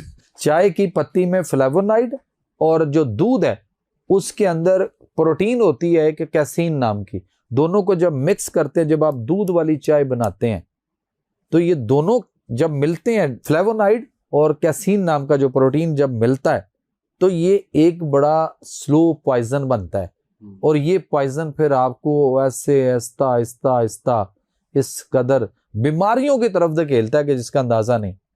चीनी बेचने के लिए इस मुल्क, इस खित्ते में, पाकिस्तान नहीं बरे सगीर में, उस दौर में जब अंग्रेज आया था तो गन्ने की काश्तकारी मेरे भी नाना दादा उस वक्त करते थे ना, तो वो पुलिस फड़ के लै जाती सी आके कि तुसी मामे लगदे हो इत्थे जनाब गन्ना दा रोह ते कढ के तुसी गुड़ शक्कर बना रहे हो। वो कहते सी गन्ना मिल्लां नूं देना है। अज भी अगर कोई इस पॉडकास्ट नूं कोई पुराना बंदा देखेगा वो कहेगा इन्हें कमाल दी गल मुंडे ने कित्थों कढ़ ली। सर मेरे नाने को पुलिस पकड़ के ले गई थी, हालांकि उस दौर च कानून जिहड़ा सी वो कानून मामा लगदा सी, गन्ना ते मेरे नाने दे सन, किसी भी किसान दे सन, ओदी मर्जी बेचे ना बेचे, वो गुड़ बनाए शक्कर बनाए। वो कहंदे सन शुगर मिल्लां नूं दवो ताकि चीनी बने ते इस मुल्क च दुनिया दा सब तो वड्डा जिहड़ा ड्रग्स जिहड़ियां ने ना मंशियात, उहदे च सब तो वड्डी अगर कोई ड्रग है ना ते वो चीनी है, जिन्हें तबाही फैलाई है, खाई जा रहे हैं, ਅਸੀਂ ਫੱਕੀ ਜਾ ਰਹੇ ਹਾਂ। ਅੱਛਾ ਇੰਨੀਆਂ ਚੀਜ਼ਾਂ ਦੱਸੀ ਜਾ ਰਹੇ ਹੋ, ਮੈਨੂੰ ਤੇ ਸਵਾਲ ਤੇ ਬੜੇ ਆ ਰਹੇ ਨੇ, back to nature sir, back to nature. Mineral water ਵੀ ਖਤਰਨਾਕ ਹੈ। ਪਹਿਲੇ ਮੈਨੂੰ ਸਾਬਤ ਕਰੋ ਮਿਨਰਲ ਵਾਟਰ ਕਿੱਥੇ ਨਹੀਂ ਹੈ, ਕਿੱਥੇ ਜੇ? ਪਤਾ ਨਹੀਂ ਇੱਕ ਬੋਤਲ ਹੁੰਦੀ ਹੈ ਪਾਣੀ ਵਾਲੀ, ਉਹਦੇ ਚ ਕਹਿੰਦੇ ਨੇ ਕਿ ਜੀ ਇਹ ਮਿਨਰਲ ਵਾਟਰ ਹੈ। ਪਹਿਲੀ ਗੱਲ ਤੇ ਜਿਹੜੀ ਪਲਾਸਟਿਕ ਦੀ ਬੋਤਲ 'ਚ ਪਾਣੀ ਭਰਿਆ ਹੋਇਆ ਉਹ ਹਰ ਵੇਲੇ ਤੇ ਠੰਡੀ ਜਗ੍ਹਾ ਤੇ ਨਹੀਂ ਪਈ ਨਾ, ਨਹੀਂ ਟਰੱਕਾਂ ਤੇ ਆ ਰਹੀ ਹੈ, ਇੱਧਰ ਉੱਧਰ ਸ਼ਿਫਟ ਹੋ ਰਹੀ ਹੈ, ਦੁਕਾਨਾਂ ਤੇ ਪਈ ਹੈ, ਬਾਹਰ ਪਈ ਹੈ, ਉਹ ਜਿਹੜੇ ਉਹਦੇ ਬਣੇ ਨੇ ਜਿਹਦੇ ਵਿੱਚ ਉਹਨਾਂ ਨੇ ਪੈਕ ਕੀਤਾ ਹੁੰਦਾ, ਬਾਅਦ 'ਚ ਅਸੀਂ ਫ੍ਰਿਜ 'ਚ ਰੱਖੀ ਜਾਂ ਕੋਈ ਠੰਡਾ ਕਰਕੇ ਪੀ ਰਿਹਾ ਵਗੈਰਾ ਵਗੈਰਾ। ਉਹ ਜਿਹੜੇ ਪਲਾਸਟਿਕ 'ਚ ਪਈ ਹੈ, ਅਗਰ ਸ਼ਾਪਰ ਬੈਨ ਹੋ ਗਿਆ ਸਾਡਾ, ਉਹਦੇ ਉੱਤੇ ਕਹਿ ਰਹੀ ਹੈ ਗਵਰਨਮੈਂਟ ਕਿ ਸ਼ਾਪਰ ਉਡਾ ਦਿਓ, ਸ਼ਾਪਰ ਖਤਮ ਕਰੋ, ਠੀਕ ਹੈ, ਉਹਦੀ ਵੀ ਇੱਕ ਥਿਕਨੈਸ ਦਿੱਤੀ ਕਿ ਇੰਨੇ ਕੁ ਤੱਕ ਹੋਏ, ਠੀਕ ਹੈ, ਇੰਨੇ ਤੋਂ ਬਰੀਕ ਵਾਲਾ ਤੇ ਉਹ ਕੰਮ ਖਰਾਬ ਹੈ। ਤੇ ਉਹ ਜਿਹੜੀ ਪਲਾਸਟਿਕ ਦੀ ਬੋਤਲ ਦੇ ਵਿੱਚ ਪਾਣੀ ਹੈ, ਉਹ ਜਿਹੜਾ ਗਰਮੀ 'ਚ ਹਬਸ 'ਚ ਧੁੱਪ 'ਚ ਇੱਧਰ ਉੱਧਰ ਫਿਰ ਰਿਹਾ, ਵਿਕ ਰਿਹਾ, ਇੱਧਰ ਉੱਧਰ ਜਾ ਰਿਹਾ, ਉਹ ਕੈਰੀ ਹੋ ਰਿਹਾ, ਉਹਨੂੰ ਜਿਹੜੀ ਧੁੱਪ ਤੇ ਗਰਮੀ ਲੱਗ ਰਹੀ ਹੈ, ਉਹਦੇ 'ਚ ਉਹ ਪਾਣੀ ਜਿਹੜਾ ਉਹਦੇ ਵਿੱਚ ਗਰਮ ਹੋ ਰਿਹਾ ਹੈ ਹਬਸ ਨਾਲ, ਉਹਦੀ ਜਿਹੜੀ ਪਲਾਸਟਿਕ ਦੀ ਬੋਤਲ ਹੈ, ਕਿਆ ਉਹ ਸਾਡੇ ਵਾਸਤੇ ਸਿਹਤਮੰਦ ਹੈ, ਫਾਇਦਾ ਕਰੇਗੀ? ਪਹਿਲੀ ਗੱਲ ਤੇ। ਨੰਬਰ 2, ਜਿਹਨੂੰ ਅਸੀਂ ਮਿਨਰਲ ਵਾਟਰ ਕਹਿੰਦੇ ਆ, ਸਰ ਮਿਨਰਲ ਵਾਟਰ ਪੀਣਾ ਤੇ ਆਓ ਨਾ, ਦੋਨੋਂ ਭਰਾ ਚੱਲਦੇ ਆ, ਮੈਂ ਤੁਹਾਨੂੰ ਲੈ ਕੇ ਚੱਲਦਾ ਨਾਰਾਇਣ ਕਗਾਨ ਸ਼ੋਗਰਾਨ ਚੱਲਦੇ ਆ, ਠੀਕ ਹੈ, ਚਤਰਾਰ ਵਾਲ ਚੱਲਦੇ ਆ, ਇਹ ਅੱਗੇ ਵਾਦੀ ਲੀਪਾ ਵਾਦੀ ਜੇਲਮ ਚੱਲਦੇ ਆ, ਕੋਈ ਕੁਝ ਵੀ ਨਹੀਂ ਤੇ ਨੱਥਿਆ ਗਲੀ ਤੇ ਇਸ ਤੋਂ ਅੱਗੇ ਕਿਸੇ ਪਾਸੇ ਜਿੱਥੇ ਆਬਸ਼ਾਰਾਂ ਝਰਨੇ, ਉਹ ਪਾਣੀ ਜਿਹੜਾ ਚਸ਼ਮਿਆਂ ਦਾ, ਜਿਹੜਾ ਮਾਈਨਸ ਨੂੰ ਮਿਨਰਲਸ ਨੂੰ ਟੱਚ ਕਰਦਾ ਹੋਇਆ, ਮਾਈਨਸ ਨੂੰ, ਜੜੀ ਬੂਟੀਆਂ ਨੂੰ, ਪੱਥਰਾਂ ਨੂੰ, ਸਰ ਮਾਈਨਸ ਨੂੰ ਟੱਚ ਕਰਦਾ, ਉਹ ਜਿਹੜਾ ਆਏਗਾ ਉਹ ਪਾਣੀ ਜੇ ਮਿਨਰਲ ਵਾਟਰ। ਇਹ ਕਿਹੜਾ ਮਿਨਰਲ ਵਾਟਰ ਹੈ? ਟੈਪ ਵਾਟਰ ਹੈ ਜਾਂ ਬੋਇਲ ਵਾਟਰ ਹੈ ਜਾਂ ਕਿਸੇ ਟੂਟੀ ਤੋਂ ਭਰ ਲਿਆ ਜਾਂ ਕਿਸੇ ਮਸ਼ੀਨ ਦੇ ਵਿੱਚੋਂ ਦੀ ਕੱਢ ਕੇ ਤੇ ਭਰ ਛੜਿਆ। ਵਾਟ ਇਜ਼ ਰਿਕਮੈਂਡਡ ਕਿ ਪਾਣੀ ਉਬਾਲ ਕੇ ਪੀ ਲਿਆ ਜਾਏ? ਸਰ ਮੈਨੂੰ ਇੱਕ ਦੱਸੋ, ਇਹ ਪਾਣੀ ਤੋਂ ਬਿਮਾਰੀਆਂ ਵਾਲੀ ਜਿਹੜੀ ਗੱਲ ਹੈ ਇਹ ਕਿੰਨੇ ਪਾਈ ਸੀ? ਪਹਿਲੇ ਇੱਕ ਹਵਾ ਖੜਾ ਹੁੰਦਾ, ਤਕਰੀਬਨ ਕੋਈ ਆਲਮੋਸਟ 20 ਸਾਲ ਪਹਿਲੇ ਦੀ ਗੱਲ ਹੈ, ਇੱਕ ਹਵਾ ਖੜਾ ਹੋਇਆ ਕਿ ਪਾਣੀ ਤੋਂ ਬਿਮਾਰੀਆਂ ਆ ਰਹੀਆਂ ਨੇ। ਜਦੋਂ ਅਸੀਂ ਜਰਕਾਨ ਦਾ ਨਾਂ ਹੈਪੇਟਾਈਟਸ ਕਰ ਲਿਆ, ਹੈਪੇਟਾਈਟਸ ਖੌਫ ਦੀ ਅਲਾਮਤ ਸੀ ਉਸ ਵੇਲੇ। ਹੈਪਾ ਦਾ ਮੈਨਾ ਜਿਗਰ ਥਾ, ਮੈਂ ਉਦੋਂ ਵੀ ਕਹਿੰਦਾ ਸੀ, ਮੈਂ ਉਦੋਂ ਪੀਟੀਵੀ ਦੇ ਪ੍ਰੋਗਰਾਮ ਕਰਦਾ ਸੀ, ਮੈਂ ਕਹਿੰਦਾ ਸੀ ਹੈਪਾ ਦਾ ਮੈਨਾ ਜਿਗਰ ਤੇ ਟਾਈਟਸ ਦਾ ਮੈਨਾ ਸੋਜ਼ਸ਼। ਅਸੀਂ ਤਿੱਬ ਚ ਕਹਿੰਦੇ ਵਰਮੇ ਜਿਗਰ ਦੀ ਸੋਜ਼ਸ਼, ਤੇ ਉਹ ਡਾਕਟਰ ਕਹਿੰਦਾ ਲੈ ਇਹ ਨਵੀਂ ਗੱਲ ਨਿਕਲ ਰਹੀ ਹੈ ਕਿ ਵਰਮੇ ਜਿਗਰ ਦੀ ਸੋਜ਼ਸ਼। ਉਹ ਭਾਈ ਤੁਸੀਂ ਕੀ ਕਹਿੰਦੇ ਉਹਨੂੰ ਇੰਗਲਿਸ਼ ਚ? Inflammation of liver. ਤੇ ਮੈਂ ਕਿਹਾ ਉਹਦਾ ਉਰਦੂ ਤਰਜਮਾ ਕਰ ਲਓ, ਇਨਫਲੇਮੇਸ਼ਨ ਸੋਜ਼ਸ਼ ਨੂੰ ਹੀ ਕਹਿੰਦੇ ਆ, ਠੀਕ ਹੈ। ਅਸੀਂ ਕੂਏ ਦੇ ਮੈਂਡਕ ਹੋਏ, ਅਸੀਂ ਉਦੋਂ ਤੋਂ ਬਾਹਰ ਨਿਕਲ ਕੇ ਜ਼ਰਾ ਇੱਧਰ ਉੱਧਰ ਵੇਖਣਾ ਹੀ ਨਹੀਂ ਚਾਹੁੰਦੇ। ਸੋ ਉਸ ਦੌਰ में खौफ की अलामत हुआ। ਉਸ ਵੇਲੇ ਨਾਈ ਦੀ ਵੀ ਕੰਬਖਤੀ ਆ ਗਈ ਕਿ ਇਹ ਜਿਹੜਾ ਇਹ ਉਸ ਤਰ੍ਹਾਂ ਰਗੜਦਾ, ਸਾਰੀ ਉਮਰ ਇਸੇ ਨਾਲ ਹੀ ਉਹ ਕਰਦਾ ਰਿਹਾ ਸਾਰੇ ਕੰਮ।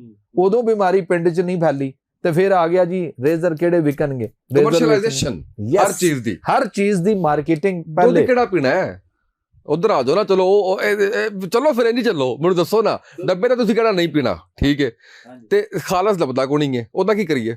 ਟੀਕੇ ਲੱਗੇ ਹੋਏ ਨੇ। ਅੱਛਾ ਜ਼ਰੂਰੀ ਤੇ ਨਹੀਂ ਕਿ ਪੀਣਾ, ਚਾਹ ਤੇ ਪੀਣੀ ਹੈ ਨਾ। ਅੱਛਾ ਚਾਹ ਹੀ ਖਤਰਨਾਕ ਨਹੀਂ, ਇਹ ਕਹਿੰਦੇ ਆਗੇ ਕਿ ਦੁੱਧ ਪੀਣਾ ਜ਼ਰੂਰੀ ਹੈ। ਬੱਚਿਆਂ ਨੂੰ ਕੀ ਪਿਆਈਏ? ਹੈ ਬੱਚਿਆਂ ਨੂੰ ਉਹ ਮਾਂ ਆਪਣਾ ਦੁੱਧ ਪਿਲਾਏ ਕੁਰਾਨ ਦੇ ਮੁਤਾਬਿਕ, ਜਿਸमें ਅੱਲਾਹ ਨੇ ਉਸ ਕਿਹਾ 2 ਸਾਲ ਪਿਲਾ ਦੋ, ਬਸ ਖਤਮ ਕਹਾਣੀ। ਉਦੋਂ ਬਾਅਦ ਉਹਨੂੰ ਫਾਸਟ ਫੂਡ ਤੇ ਨਾ ਲੈ ਕੇ ਜਾਓ। ਉਹ ਬੱਚਾ ਹਲੇ ਛੋਟਾ ਜਿਹਾ ਵਿਚਾਰਾ, ਇੰਜ ਕਰਕੇ ਹਲੇ ਇੰਜ ਵੀ ਨਹੀਂ ਕਰਨ ਲੱਗਾ ਵਿਚਾਰਾ, ਤੇ ਮਾਂ ਨੂੰ ਲੈਗ ਪੀਸ। ਇਹ ਅਗਲੀ ਗੱਲ ਹੈ। ਉਹ ਸਭ ਤੋਂ ਪਹਿਲਾ ਕੰਮ, ਇਹ ਬੋਟੀ ਧੋ ਕੇ ਇਹਨੂੰ ਦੇ ਦਿਓ, ਬਲਕਿ ਉਸ ਤੋਂ ਪਹਿਲੇ ਬੋਟੀ ਫਰਾਈ ਹੋ ਰਹੀ ਹੈ, ਇਹ ਲੈਗ ਪੀਸ ਦੀ ਬੋਟੀ ਦਾ ਜਿਹੜਾ ਹੱਡੀ ਆ ਨਾ, ਇਹ ਇਹਨੂੰ ਬਸ ਉੱਤੋਂ ਖਾ ਕੇ ਮਾਂ ਜਾਂ ਕੋਈ ਵੀ, ਤੇ ਬਸ ਉਹਨੂੰ ਹੱਡੀ, ਉਹਨੂੰ ਨਮਕੀਨ ਜੀ ਉਹਦੇ ਹੱਥ 'ਚ ਫੜਾ ਦਿਓ, ਉਹ ਵਿਚਾਰਾ ਚੂਸਦਾ ਰਹਿੰਦਾ। ਉਹ ਸ਼ੁਰੂ ਹੋ ਗਿਆ ਉੱਥੋਂ ਹੀ, ਸਭ ਤੋਂ ਪਹਿਲਾ ਕੰਮ ਤੇ ਉਹਦਾ ਉੱਥੋਂ ਸ਼ੁਰੂ ਹੋਇਆ ਨਾ। ਬਿਲਕੁਲ ਸਹੀ, ਬਿਲਕੁਲ ਸਹੀ। ਉਸ ਤੋਂ ਬਾਅਦ ਅਸੀਂ ਫਿਰ ਆਹਿਸਤਾ ਕਰਦੇ ਅਸੀਂ ਅੱਗੋਂ ਡੱਬੇ ਦੇ ਦੁੱਧਾਂ ਤੇ ਲਾਤਾ ਬੱਚਿਆਂ ਨੂੰ। ਮੈਨੂੰ ਦੱਸੋ ਹੁਣ ਇਸ ਦੌਰ ਦੇ ਵਿੱਚ ਲਿਆਓ ਨਾ ਜ਼ਰਾ ਕਿ 15.5 ਸਾਲ ਦਾ ਬੱਚਾ ਲਿਆਓ, ਚਲੋ ਇਹਨੂੰ ਛੱਡ ਦਿੰਦੇ ਆ, ਤੁਸੀਂ ਲਿਆਓ 18 ਸਾਲ ਦਾ ਬੱਚਾ, ਉਹਨੂੰ ਘੋੜੇ ਦੇ ਕੋਲ ਲੈ ਕੇ ਜਾਓ, ਉਹਨੂੰ ਕੋਈ ਘੋੜੇ ਨੂੰ ਇੱਥੋਂ ਖੋਲ ਕੇ ਉੱਥੇ ਬੰਨਣਾ ਹੈ। ਐਸੇ ਬੱਚੇ जो गांव में या जिन्होंने घोड़ा रखा हुआ है ना, उन्होंने कढ़ के मैं गल कर रहा, जरनल गल ओवरऑल हो रही है, अक्सरियत दी गल हो रही है। चंद एक नूं जरा हटा दो, लियाओ ना जिन्ने मम्मी डैडी बर्गर फैमिलियां ने, इन्हां नूं को उत्थों घोड़ा खोल के उत्थे पानी पिया के ते इत्थे बन्नना है, घोड़े दे लागे जाणगे कदी भी नहीं। ते जे इन्हां नूं घोड़सवारी करनी पै जाए, जेडे लागे नहीं जाणगे घोड़सवारी की करनी, ते फिर लियाओ ना सर वो 15.5 साल दा नौजवान तकरीबन कित्थों चलिया, ओहो किधरों फतूहात करदा होया, वो मर्दे मुजाहिद जो अफगानिस्तान उन्हें फतह किया, उस तो बाद जो सिंध नूं फतह करदा होया, वो दिपालपुर आ गया, दिल्ली लै गया सी कि नहीं, अगर पिछों खत ना आंदा या पिछों कोई बुला के ਉਹਦੇ खिलाफ साजिश ना ਹੁੰਦੀ, वो ਮੁਹੰਮਦ ਬਿਨ ਕਾਸਮ ਲਿਆਓ ਨਾ ਸਰ। ਅੱਜ ਉਹ ਜੀ ਮਾਂ ਤੇ ਲਿਆਓ ਜਿਹੜੀ ਮੁਹੰਮਦ ਬਿਨ ਕਾਸਮ ਪੈਦਾ ਕਰੇ, ਉਹ ਜੀ ਮਾਂ ਲਿਆਓ ਹੁਣ ਇਸ ਦੌਰ 'ਚ ਜਿਹੜੀ ਖਾਲਿਦ ਬਿਨ ਵਲੀਦ ਪੈਦਾ ਕਰੇ, ਉਹ ਜੀ ਮਾਂ ਲੱਭੋ ਨਾ ਜਿਹੜੀ ਹੁਣ ਇਲਾਮਾ ਇਕਬਾਲ ਜੈਸੀ ਹਸਤੀ ਪੈਦਾ ਕਰੇ।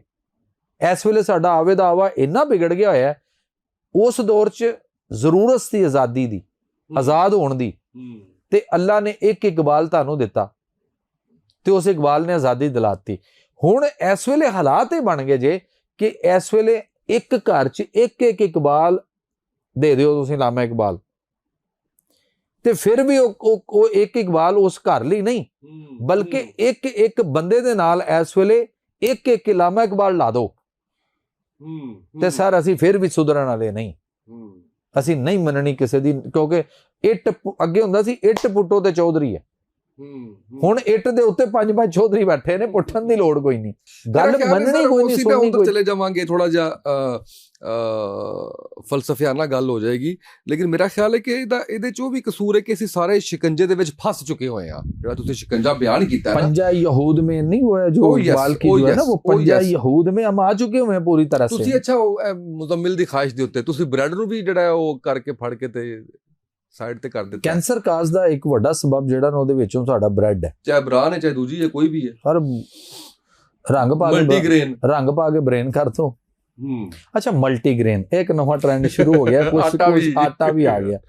ਅੱਛਾ ਮੈਂ ਪਿੱਛੇ ਇੱਕ ਗੱਲ ਕੀਤੀ ਇੱਕ ਜਗ੍ਹਾ ਦੇ ਉੱਤੇ, ਲੋਕਾਂ ਨੇ ਬੜੇ ਬੜੇ ਕਮੈਂਟਸ ਕੀਤੇ ਨੇ, ਮੈਂ ਇਹਦੇ ਉੱਤੇ ਖੁਸ਼ ਹੁੰਨਾ ਔਰ ਮੈਂ ਕੋਈ ਉਹਦੇ ਉੱਤੇ ਅੱਗੋਂ ਕੋਈ ਆਰਗੋ ਹੀ ਨਹੀਂ ਕਰਦਾ, ਮੈਂ ਉਹਦੇ ਤੇ ਕੋਈ ਕਮੈਂਟਸ ਦੇ ਉੱਤੇ ਕੋਈ ਜਵਾਬ ਨਹੀਂ ਕਰਦਾ, ਕੋਈ ਅੱਛਾ ਕਰੇ ਬੁਰਾ ਕਰ ਰਿਹਾ, ਮੈਨੂੰ ਸਿਰਫ ਇੱਕੋ ਹੀ ਗੱਲ ਕੁਰਾਨ ਦੀ ਆਂਦੀ, ਮੇਰਾ ਕੁਰਾਨ ਮੇਰੀ ਰਹਿਨਮਾਈ ਕਰ ਦਿੰਦਾ ਤੇ ਮੈਂ ਚੁੱਪ ਹੋ ਜਾਂਦਾ ਉਹਦੇ ਉੱਤੇ। ਸਬਰ शुक्र। कुरान में अल्लाह फरमाते हैं इलम वाले और बे इलम बराबर नहीं हो सकते। हुण कई बे इलमे इत्थे ने, वो कहणगे लो जी नवीं गल आटा, अगर मल्टीग्रेन मुख्तलिफ चीज़ां नूं मिलाता जाए तो सर किसी तबीब नूं पुछ लो, किसी हकीम नूं पुछ लो कि बई ये जिहड़े इन्हां दे ये सारियां चीज़ां दे मिजाज की ने, ते इन्ने सारे मिजाज एक जगह ते इकट्ठे हो सकते हैं। असीं इहनूं नहीं वेख रहे। साडी एक मार्केटिंग मुहिम आ गई मल्टीग्रेन। अगर अगर अगर अगर मल्टीग्रेन दे उत्ते कोई गल हुंदी, कुछ हो रहा हुंदा, कुछ ऐसा हुंदा, उहदे फायदे हुंदे, ते मैनूं ये बताए सामा भाई कि कितनी चीज़ें अल्लाह ने पैदा की, जनास पैदा की, ते अल्लाह लिए मुश्किल सी एक मल्टीग्रेन आटा, एक मल्टीग्रेन बीज भी पैदा कर सकता है? नहीं कर सकता सी। वो तो साहिब कुदरत है, वो तो मालिक है, उसने तो सोचना है और कुन हो जाना है कि नहीं होना। फिर वो मालिक जिहड़ा है वो मल्टीग्रेन बीज नहीं सी बना सकता।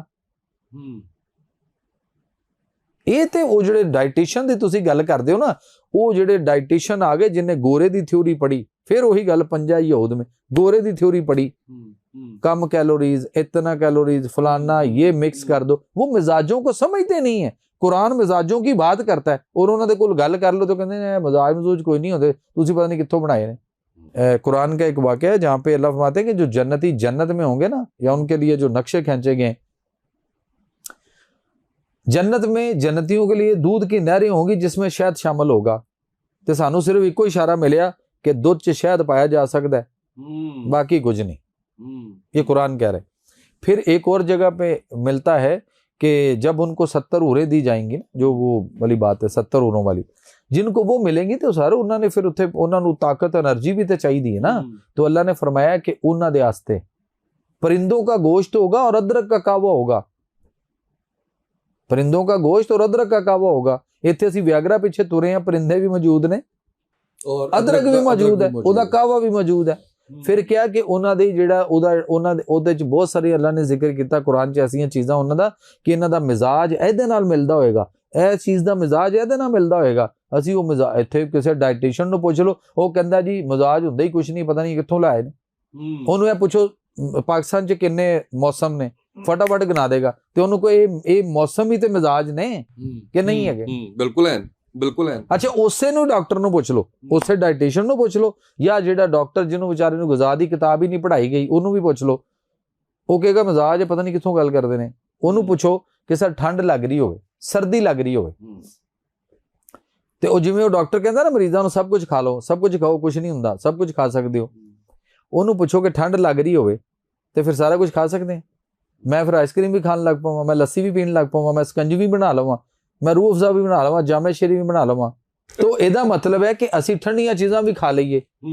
ਤੇ ਜੇ ਸਾਨੂੰ ਗਰਮੀ ਲੱਗ ਰਹੀ ਹੈ, ਲੂ ਲੱਗ ਗਈ ਹੈ, ਸਨ ਸਟ੍ਰੋਕ ਹੋ ਗਿਆ ਤੇ ਫਿਰ ਅਸੀਂ ਯਖਨੀ ਪੀਣ ਲੱਗ ਪਈਏ, ਅਸੀਂ ਕੌਫੀ ਪੀਣ ਲੱਗ ਪਈਏ, ਅਸੀਂ ਚਾਹ ਵੀ ਪੀਣ ਲੱਗ ਪਈਏ। लग समझ आएगी। तो लग समझ जाएगी सर। जो हो रहा होता है ना मिजाज, कुदरत क्या कहती है, कुदरत क्या सोचती है, कुदरत क्या दिखाती है आपको कि जो हो रहा है उसका क्रॉस डालना है, दूसरी तरफ जाना है। ठंड है तो गर्मी वाल चले जाओ, गर्मी है तो ठंड वाल आ जाओ, खुशकी है तो तरी वाल चले जाओ, तरी है तो खुशकी वाल आ जाओ। सर जदों तानू हबस बहुत लग जाए, घुट लग जाए, पूरा इंज बिल्कुल हबस होया होवे और बाहर एक पत्ता भी ना हिल रहा होवे और तुहाडी जान निकलन दे इंज तुहानू बाहर लू मसले बने हो, ठीक है। तो सर निज़ामे कुदरत जे अगर जिहड़ा उहनू फितरत नू समझदा, जिहड़ा नैचुरलिस्ट है, माहिर फितरत है, वो दस दिंदा जे कि जनाब ए पहलों नेरी आउणी जे ते फिर बारिश पिछों आई। वो बाहर निकलो इदां कहंदा हाले तो कुछ भी नहीं। मैं उहनू कहा चल सबर रख, थोड़ी देर वेख। ਤੇ ਉਹ ਘੰਟਾ 2-4 ਗੁਜ਼ਰੇ ਤੇ ਉਹਨੇ ਕਿਹਾ ਜਨਾਬ ਨੇਰੀ ਆ ਗਈ ਜੇ, ਤੇ ਮੈਂ ਕਿਹਾ ਪਿੱਛੇ ਬਾਰਿਸ਼ ਵੀ ਆਈ ਲੈ। ਕਿਉਂਕਿ ਸਰ ਨਿਜ਼ਾਮੇ ਕੁਦਰਤ ਹੈ ਨਾ। ਅਗਰ ਮੇਰੇ ਇੱਥੇ ਹੱਥ ਤੇ ਖੁਸ਼ਕੀ ਹੋ ਜਾਏ ਤੇ ਮੈਂ ਇਹਦਾ ਹੱਲ ਕੀ ਕਰਾਂਗਾ? ਮੈਂ ਇਹਦੇ ਉੱਤੇ ਕੋਈ ਆਇਲੀ ਚੀਜ਼, ਕੋਈ ਮॉइस्चराइजर ਲੋਸ਼ਨ ਵਗੈਰਾ ਕੋਈ ਚੀਜ਼ ਤੇ ਲਾਵਾਂਗਾ ਨਾ ਇਹਦੇ ਉੱਤੇ, ਇਹਨੂੰ ਚਿਕਨਾਈ ਦਿਆਂਗਾ। ਤੁਸੀਂ ਨਾ ਮੈਨੂੰ ਚਕਰਾ ਕੇ ਰੱਖ ਦਿੱਤਾ। ਕੁਝ ਸ਼ਾਰਟ ਕੁਐਸਚਨਸ ਫੌਰੀ ਕੁਝ ਮਿਥਸ, ਕੁਝ ਚੀਜ਼ਾਂ ਜਿਹੜੀਆਂ ਨੇ ਦਹੀਂ ਰਾਤ ਨੂੰ ਨਹੀਂ ਇਸਤੇਮਾਲ ਕਰਨਾ ਚਾਹੀਦਾ।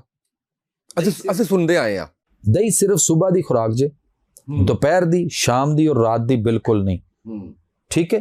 एक तबीब का कौल है, एक इंसान का कौल है कि जिहड़ा दही सवेरे खांदा है और मर किवें जांदा है, ते जिहड़ा दही रात नूं खांदा है, शाम नूं खांदा है, वो बच किवें जांदा।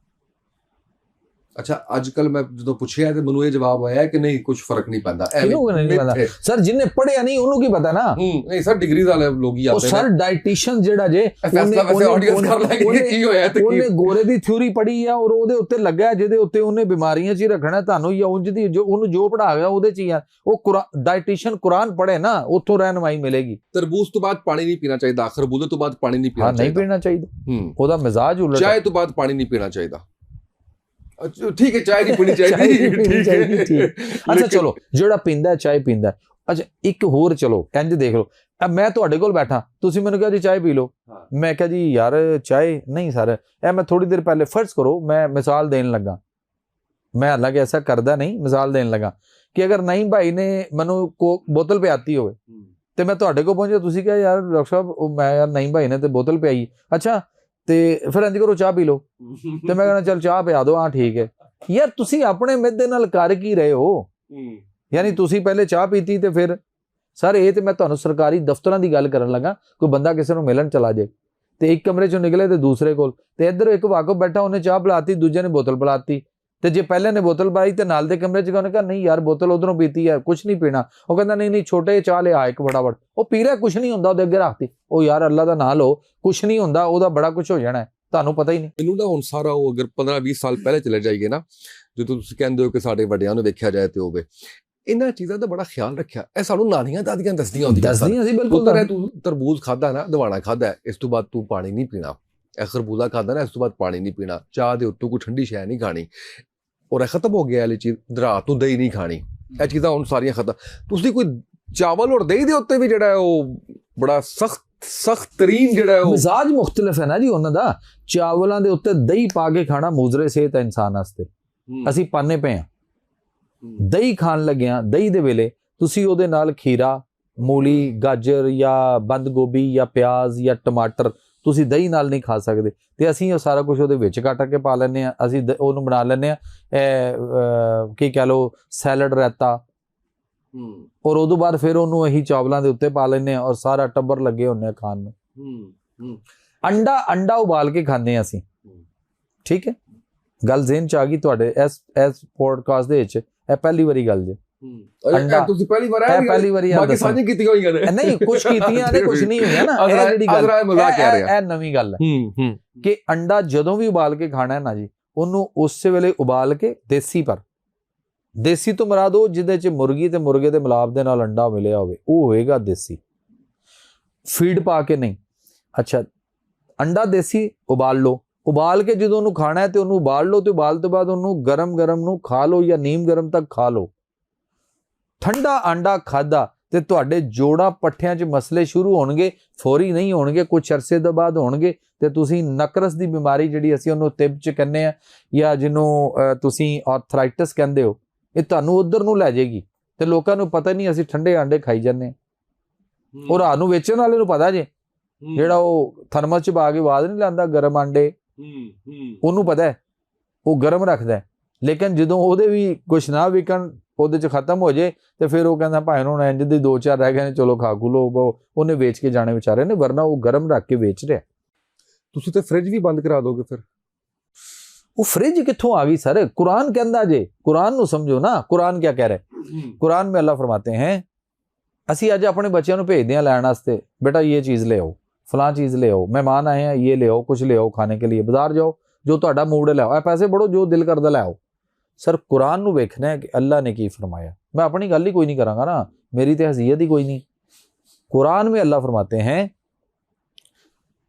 साहबे काफ का जिक्र है, वो साहबे काफ जो गार में थे, जी, उनका जो जिक्र है, वहां पे अल्लाह फरमाते हैं जब वो उठे, बेदार हुए, वो कितने सालों सोए रहे, और वो जब उठे तो वो कहते हैं अभी तो ऊँग ही ली थी हमने, और फिर वो कहते हैं हमें भूख लगी है।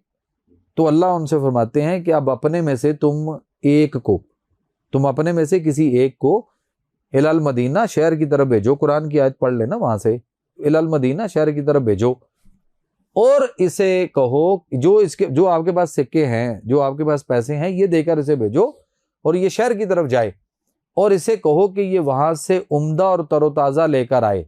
अल्लाह फरमा रहे कुरान च, और उदा तर्जमा है, उदा जी अरबी है ना, वो है कि फल यंजुर अय्युहा अज़का तामन, सूरह कहफ, यानी उम्दा और तरोताज़ा लेकर आए। ਤੇ ਅਸੀਂ ਅੱਜ ਆਪਣੇ ਬੱਚਿਆਂ ਨੂੰ ਭੇਜਦੇ ਹਾਂ, ਜਾ ਬੇਟਾ ਜੋ ਲੈਣਾ ਲੈ ਆ, ਮਹਿਮਾਨ ਆਏ ਇਹਨਾਂ ਵਾਸਤੇ ਵੀ ਲੈ ਆ, ਉਹ ਜਾਂਦਾ ਸਿੱਧਾ ਬੇਕਰੀ ਤੇ ਵੜਦਾ। ਉਮਦਾ ਔਰ ਤਰਤਾਜ਼ਾ ਹੈ? ਬਿਲਕੁਲ ਨਹੀਂ। ਕਦੋਂ ਦੀ ਬਣੀ ਹੈ?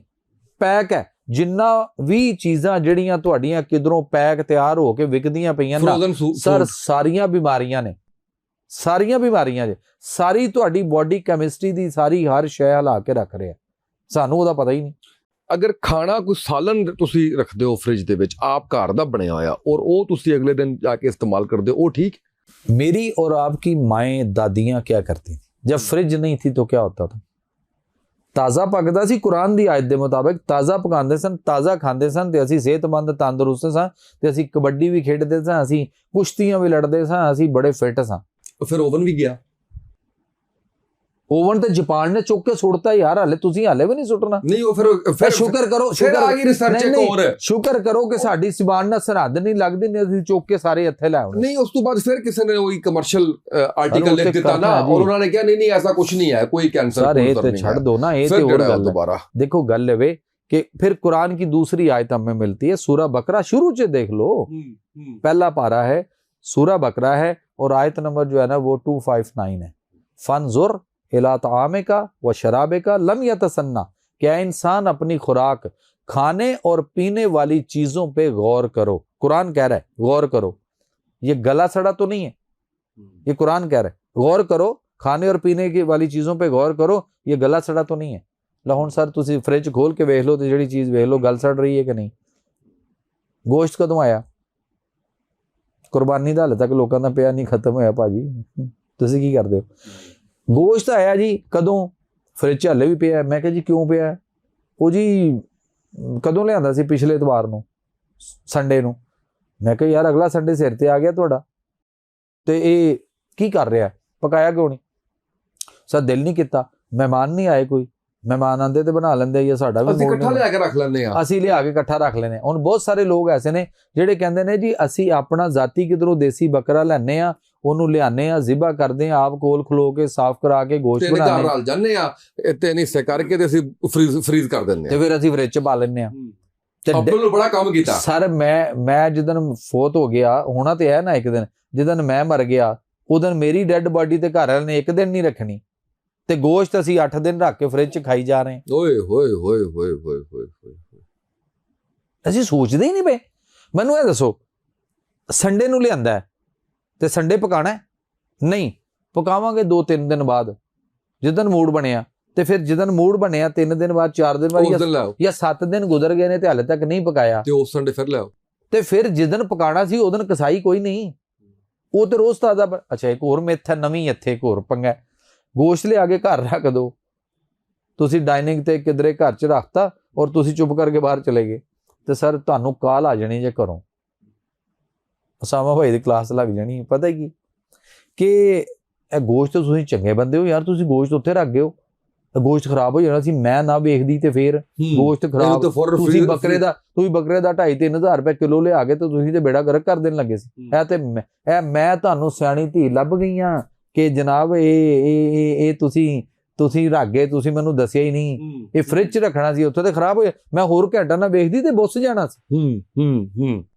मैं उस माँ बहन बीवी औरत को एक बात समझाना चाह रहा हूँ सिर्फ यहाँ पे कि तुसी सवेरे लियांदा कसाई कोलों 8 ਵਜੇ ਜਾਂ 9 ਵਜੇ ਤੇ ਤੁਸੀਂ ਉੱਥੇ ਰਾਤ ਆਈ ਜਾਂ 10-11 ਵਜੇ ਲਿਆਂਦਾ ਤੇ ਉੱਥੇ ਰੱਖ ਗਏ, ਤੇ ਇਹ ਸੋਚ ਹੈ ਕਿ ਉਹ ਖਰਾਬ ਹੋ ਜਾਏਗਾ। ਉਹੀ ਗੋਸ਼ਤ ਜਿਹੜਾ ਕਸਾਈ ਨੇ ਸਵੇਰੇ ਬੱਕਰਾ ਕੀਤਾ ਸੀ 5-6 ਵਜੇ, ਤੁਸੀਂ ਉਹਦੇ ਚੋਂ ਆਪਣੀ ਵਸਾਤ ਦੇ ਮੁਤਾਬਕ 1-2-4 ਕਿਲੋ ਤੁਸੀਂ ਲੈਂਦਾ ਤੇ ਤੁਹਾਡਾ ਖਰਾਬ ਹੋ ਜਾਣਾ। ਤੇ ਉਸ ਕਸਾਈ ਦਾ ਜਿਹਦੇ ਕੋਲ ਮੈਂ ਸ਼ਾਮ ਨੂੰ ਕਲੀਨਿਕ ਤੋਂ ਉੱਠ ਕੇ ਜਾਂਦੇ ਹੋਏ 5 ਵਜੇ ਲੈ ਕੇ ਜਾ ਰਹੇ ਹਾਂ, ਉਹ ਖਰਾਬ ਕਿਉਂ ਨਹੀਂ? ਉਹਦਾ ਫੱਟੇ ਤੇ ਪਿਆ ਹੋਇਆ, ਗਰਮੀ 'ਚ, ਧੁੱਪ 'ਚ, ਲੂ 'ਚ ਲਟਕ ਰਿਹਾ। ਅੱਜ ਕੱਲ ਵੀ ਗਰਮੀ 'ਚ ਖੁੱਲੇ ਨੇ ਬਾਜ਼ਾਰਾਂ 'ਚ, ਲਾਹੌਰ ਵੇਖ ਲਓ ਯਾਰ, ਅਸੀਂ ਫਿਤਰਤ ਤੋਂ ਸਿੱਖਦੇ ਹੀ ਕੁਝ ਨਹੀਂ। ਲਟਕੇ ਹੋਏ ਨੇ ਨਾ 10-10 ਬੱਕਰੇ, ਕਿਆ ਉਹਦੇ ਘੰਟੇ 2 ਘੰਟੇ 'ਚ ਵਿਕ ਗਏ ਨੇ? ਨਹੀਂ ਵਿਕੇ ਤੇ ਕਿਆ ਉਹਨੇ ਫਰਿੱਜਾਂ ਭਰਤੀਆਂ ਨੇ? ਉਹਦਾ ਸ਼ਾਮ ਤੱਕ ਨਹੀਂ ਖਰਾਬ ਹੁੰਦਾ ਪਿਆ। ਤੇ ਸਾਡੇ ਇੱਥੇ ਇੱਕ ਮਾਈਂਡ ਸੈੱਟ ਹੋ ਗਿਆ ਕਿ ਇਹ ਇੱਥੇ ਬਾਹਰ ਪਿਆ, ਇਹ ਹੁਣੇ ਖਰਾਬ ਹੋ ਜਾਣਾ ਸੀ। ਫਿਰ ਉਹਨੂੰ ਫ੍ਰਿਜ 'ਚ ਰੱਖੋ। ਸਰ ਆਟਾ ਫ੍ਰਿਜ 'ਚ ਰੱਖੋ, ਗੁੰਨ ਕੇ ਰੱਖ ਰਹੇ ਅਸੀਂ, ਅੰਨੇ ਵਾਹ ਰੱਖੀ ਜਾ ਰਹੇ ਹਾਂ, ਸੰਵਰ ਜਾਂਦਾ ਹੈ, ਸੰਵਰ ਜਾਂਦਾ। ਹਾਂ, ਜਿਹੜਾ ਕੋਈ ਸੰਵਰ ਰਿਹਾ ਨਾ ਉਹ ਵੀ ਦੱਸਣ ਲੱਗਾ, ਇਹਦੇ ਤੋਂ ਜਿਹੜੀ ਬਿਮਾਰੀ ਆਏਗੀ ਉਹ ਵੀ ਦੱਸਾਂਗਾ ਤੇ 14 ਤਬਕੇ ਰੋਸ਼ਨ ਹੋ ਜਾਣਗੇ। ਆਟਾ ਰੱਖਿਆ ਫ੍ਰਿਜ 'ਚ ਤੇ ਉਹ ਇੰਨਾ ਕੁ ਰੱਖਿਆ ਹੋਇਆ ਕਿ 2 ਦਿਨ ਚੱਲੇਗਾ, 3 ਦਿਨ ਚੱਲ ਜਾਏਗਾ, ਤੇ ਫਿਰ ਵੀ ਅਸੀਂ ਕਹਿਣਾ ਮਾਸੀ ਗੱਲ ਸੁਣ, हाँ किधर? वो कह रही जी मैं जा रही हूँ। और नहीं नसीम तेरा पता कोई नहीं, तू कल आए या ना आए, तू इधर आ गल सुन। जी बाजी नसीम तू इंज कर, तू ना कल आना है? जी बाजी आना है मैं। और नहीं तेरा पता कोई नहीं, तू इंज कर आटा थोड़ा गुन के रख जा। कहती बाजी मैं देखिया है एक वड्डी पतीली भरी पई है ते 2 एक होर भी बर्तनां च पिया है, ਉਹ ਇੰਨਾ ਹੈਗਾ ਬਾਜੀ, ਕੱਲ ਨਹੀਂ ਇਹ ਤੇ ਪਰਸੋਂ ਵੀ ਟੱਪ ਜਾਣਾ ਤੁਹਾਡਾ। ਉਹ ਨਹੀਂ ਤੇਰਾ ਕੋਈ ਪਤਾ ਨਹੀਂ, ਤੂੰ ਕੱਲ ਆਵੇਂ ਨਾ ਆਵੇਂ, ਤੂੰ ਇਧਰ ਆ ਮੇਰੀ ਗੱਲ ਸੁਣ, ਤੂੰ ਮੇਰੀ ਭੈਣ ਛੇਤੀ ਫਰਕ ਹੋਈ ਇਧਰ ਆ, ਤੂੰ ਨਾ ਇੰਜ ਕਰ ਆਟਾ ਇੱਕ ਪਰਾਤ ਹੋਰ ਗੁੰਨ ਕੇ ਰੱਖ ਜਾ। ਕਿਹਨੂੰ ਦਾਵਤ ਤੇ ਬੁਲਾਇਆ ਤੁਸੀਂ ਕਿ ਰੋਟੀਆਂ ਲਾ ਕੇ ਵੇਚਣੀਆਂ ਤੁਸੀਂ? ਸਾਡੀ ਔਰਤ ਅੱਜ ਦੀ ਤਾਜ਼ਾ ਆਟਾ ਨਹੀਂ ਗੁੰਨ ਸਕਦੀ ਤੇ ਅਸੀਂ ਪੈਸੇ ਕਮਾ ਕੇ ਅਸੀਂ ਉਹਦੇ ਲਈ ਫਰਿੱਜਾਂ ਦੇ ਬਿੱਲ ਤਾਰਦੇ ਰਹੀਏ, ਉਹ ਠੀਕ ਹੈ ਕਿ ਨਹੀਂ? ਤੇ ਜਦੋਂ ਬਿਮਾਰੀਆਂ ਆਣੀਆਂ ਨੇ ਉਹ ਮਸਲੇ। ਸਰ ਆਟਾ ਇੱਕ ਚਮਚ ਆਟਾ ਲੈ ਲਓ, ਜਿਹੜਾ ਆਟਾ ਤੁਸੀਂ ਇੱਕ ਦਿਨ ਫਰਜ਼ ਕਰੋ ਰੱਖਿਆ ਫਰਿੱਜ, ਔਰ ਉਦੋਂ ਬਾਅਦ ਉਹ ਆਟੇ ਨੂੰ 1 ਚਮਚ ਆਟਾ ਲਓ, ਕਿਸੇ ਵੀ ਸਕੂਲ ਦੇ 10th ਕਲਾਸ ਜਿੱਥੇ 9ਵੀਂ 10ਵੀਂ ਹੈ ਜਿਸ ਸਕੂਲ 'ਚ, ਉਹਦੇ ਸਕੂਲ ਦੇ ਵਿੱਚ ਸਾਇੰਸ ਦੀ ਲੈਬੋਰਟਰੀ ਹੁੰਦੀ ਹੈ ਔਰ ਉੱਥੇ ਇੱਕ ਖੁਰਦਬੀਨ ਹੁੰਦੀ ਹੈ, ਉਹਦੇ ਕੋਲ ਚਲੇ ਜਾਓ ਤੇ ਉਹ ਸਕੂਲ ਦੇ ਵਿੱਚ ਤੇ ਉਹਨਾਂ ਨੂੰ ਕੋਈ ਆਟੇ ਨੂੰ ਜ਼ਰਾ ਮਾਈਕਰੋਸਕੋਪ ਦੇ ਥੱਲੇ ਖੁਰਦਬੀਨ 'ਚ ਵਹਾ ਦਿਓ। ਕੀੜੇ ਸਰ ਅੱਖ ਨਾਲ ਤੇ ਨਹੀਂ ਨਜ਼ਰ ਆਣਗੇ ਨਾ, ਉਹਦੇ ਨਾਲ ਤੇ ਨਜ਼ਰ ਆਣਗੇ। ਉਹਦੇ ਨਾਲ ਹੀ ਜਦੋਂ ਉਹਦੇ ਨਾਲ ਨਜ਼ਰ ਆਣਗੇ ਨਾ ਤੇ ਫਿਰ ਸਮਝ ਆਏਗੀ ਆਟਾ ਅਸੀਂ ਕਿਵੇਂ ਦਾ ਖਾਂਦੇ ਰਹੇ। ਠੰਡਾ ਦੁੱਧ ਕੱਢ ਕੇ ਫ੍ਰਿਜ 'ਚੋਂ ਪੀ ਜਾਂਦੇ ਆ ਨਾ, ਨਹੀਂ ਠੰਡਾ ਕਰਨੇ ਆ ਪੀਣ ਵਾਸਤੇ। ਹਾਂ, ਤੇ ਜਦੋਂ ਉਹ ਠੰਡਾ ਰੱਖਿਆ ਹੈ, ਠੰਡਾ ਗੁਜ਼ਰ ਗਿਆ, ਅੱਜ ਰੱਖਿਆ ਰਾਤ ਗੁਜ਼ਰ ਗਈ, ਕੱਲ ਦੁਪਹਿਰ ਦਾ ਦਿਨ ਚੜ ਗਿਆ, 9-10 ਵਜੇ ਗਰਮੀ ਲੱਗੀ ਹੈ ਯਾਰ, ਅੱਛਾ ਦੁੱਧ ਲਿਆਓ ਠੰਡਾ ਜ਼ਰਾ ਉਹ ਦੁੱਧ ਹੀ ਪੀ ਲਈਏ। ਆਪ 2 ਗਲਾਸ ਲੈ ਆਏ, ਇੱਕ ਡਾਕਟਰ ਸਾਹਿਬ ਵਾਸਤੇ, ਇੱਕ ਤੁਹਾਡੇ ਆਪਣੇ ਵਾਸਤੇ। ਮੈਂ ਕਿਹਾ ਜੀ ਮੈਂ ਤਾਂ ਗਰਮ ਕਰਕੇ ਪੀਣਾ, ਮੈਨੂੰ ਗਰਮ ਪਿਆਓ। ਤੁਸੀਂ ਕਿਹਾ ਉਹ ਡਾਕਟਰ ਸਾਹਿਬ गर्मी ਅੱਗੇ बड़ी है, पियो ठंडा। मैं कहा जी मैं तो ठंडा नहीं पीता। और मेरी बहन ने घर से, आपकी मिसेज ने आवाज दी कोई बात नहीं भाईजान आप परेशान ना हो, मुझे दे मैं गर्म कर देती हूँ। उन्हें क्या सामा तुसी पियो ठंडा, तो मैं डॉक्टर साहब को गर्म कर देना। उन्होंने मैंने कहा भाई आप मुझे दे दें।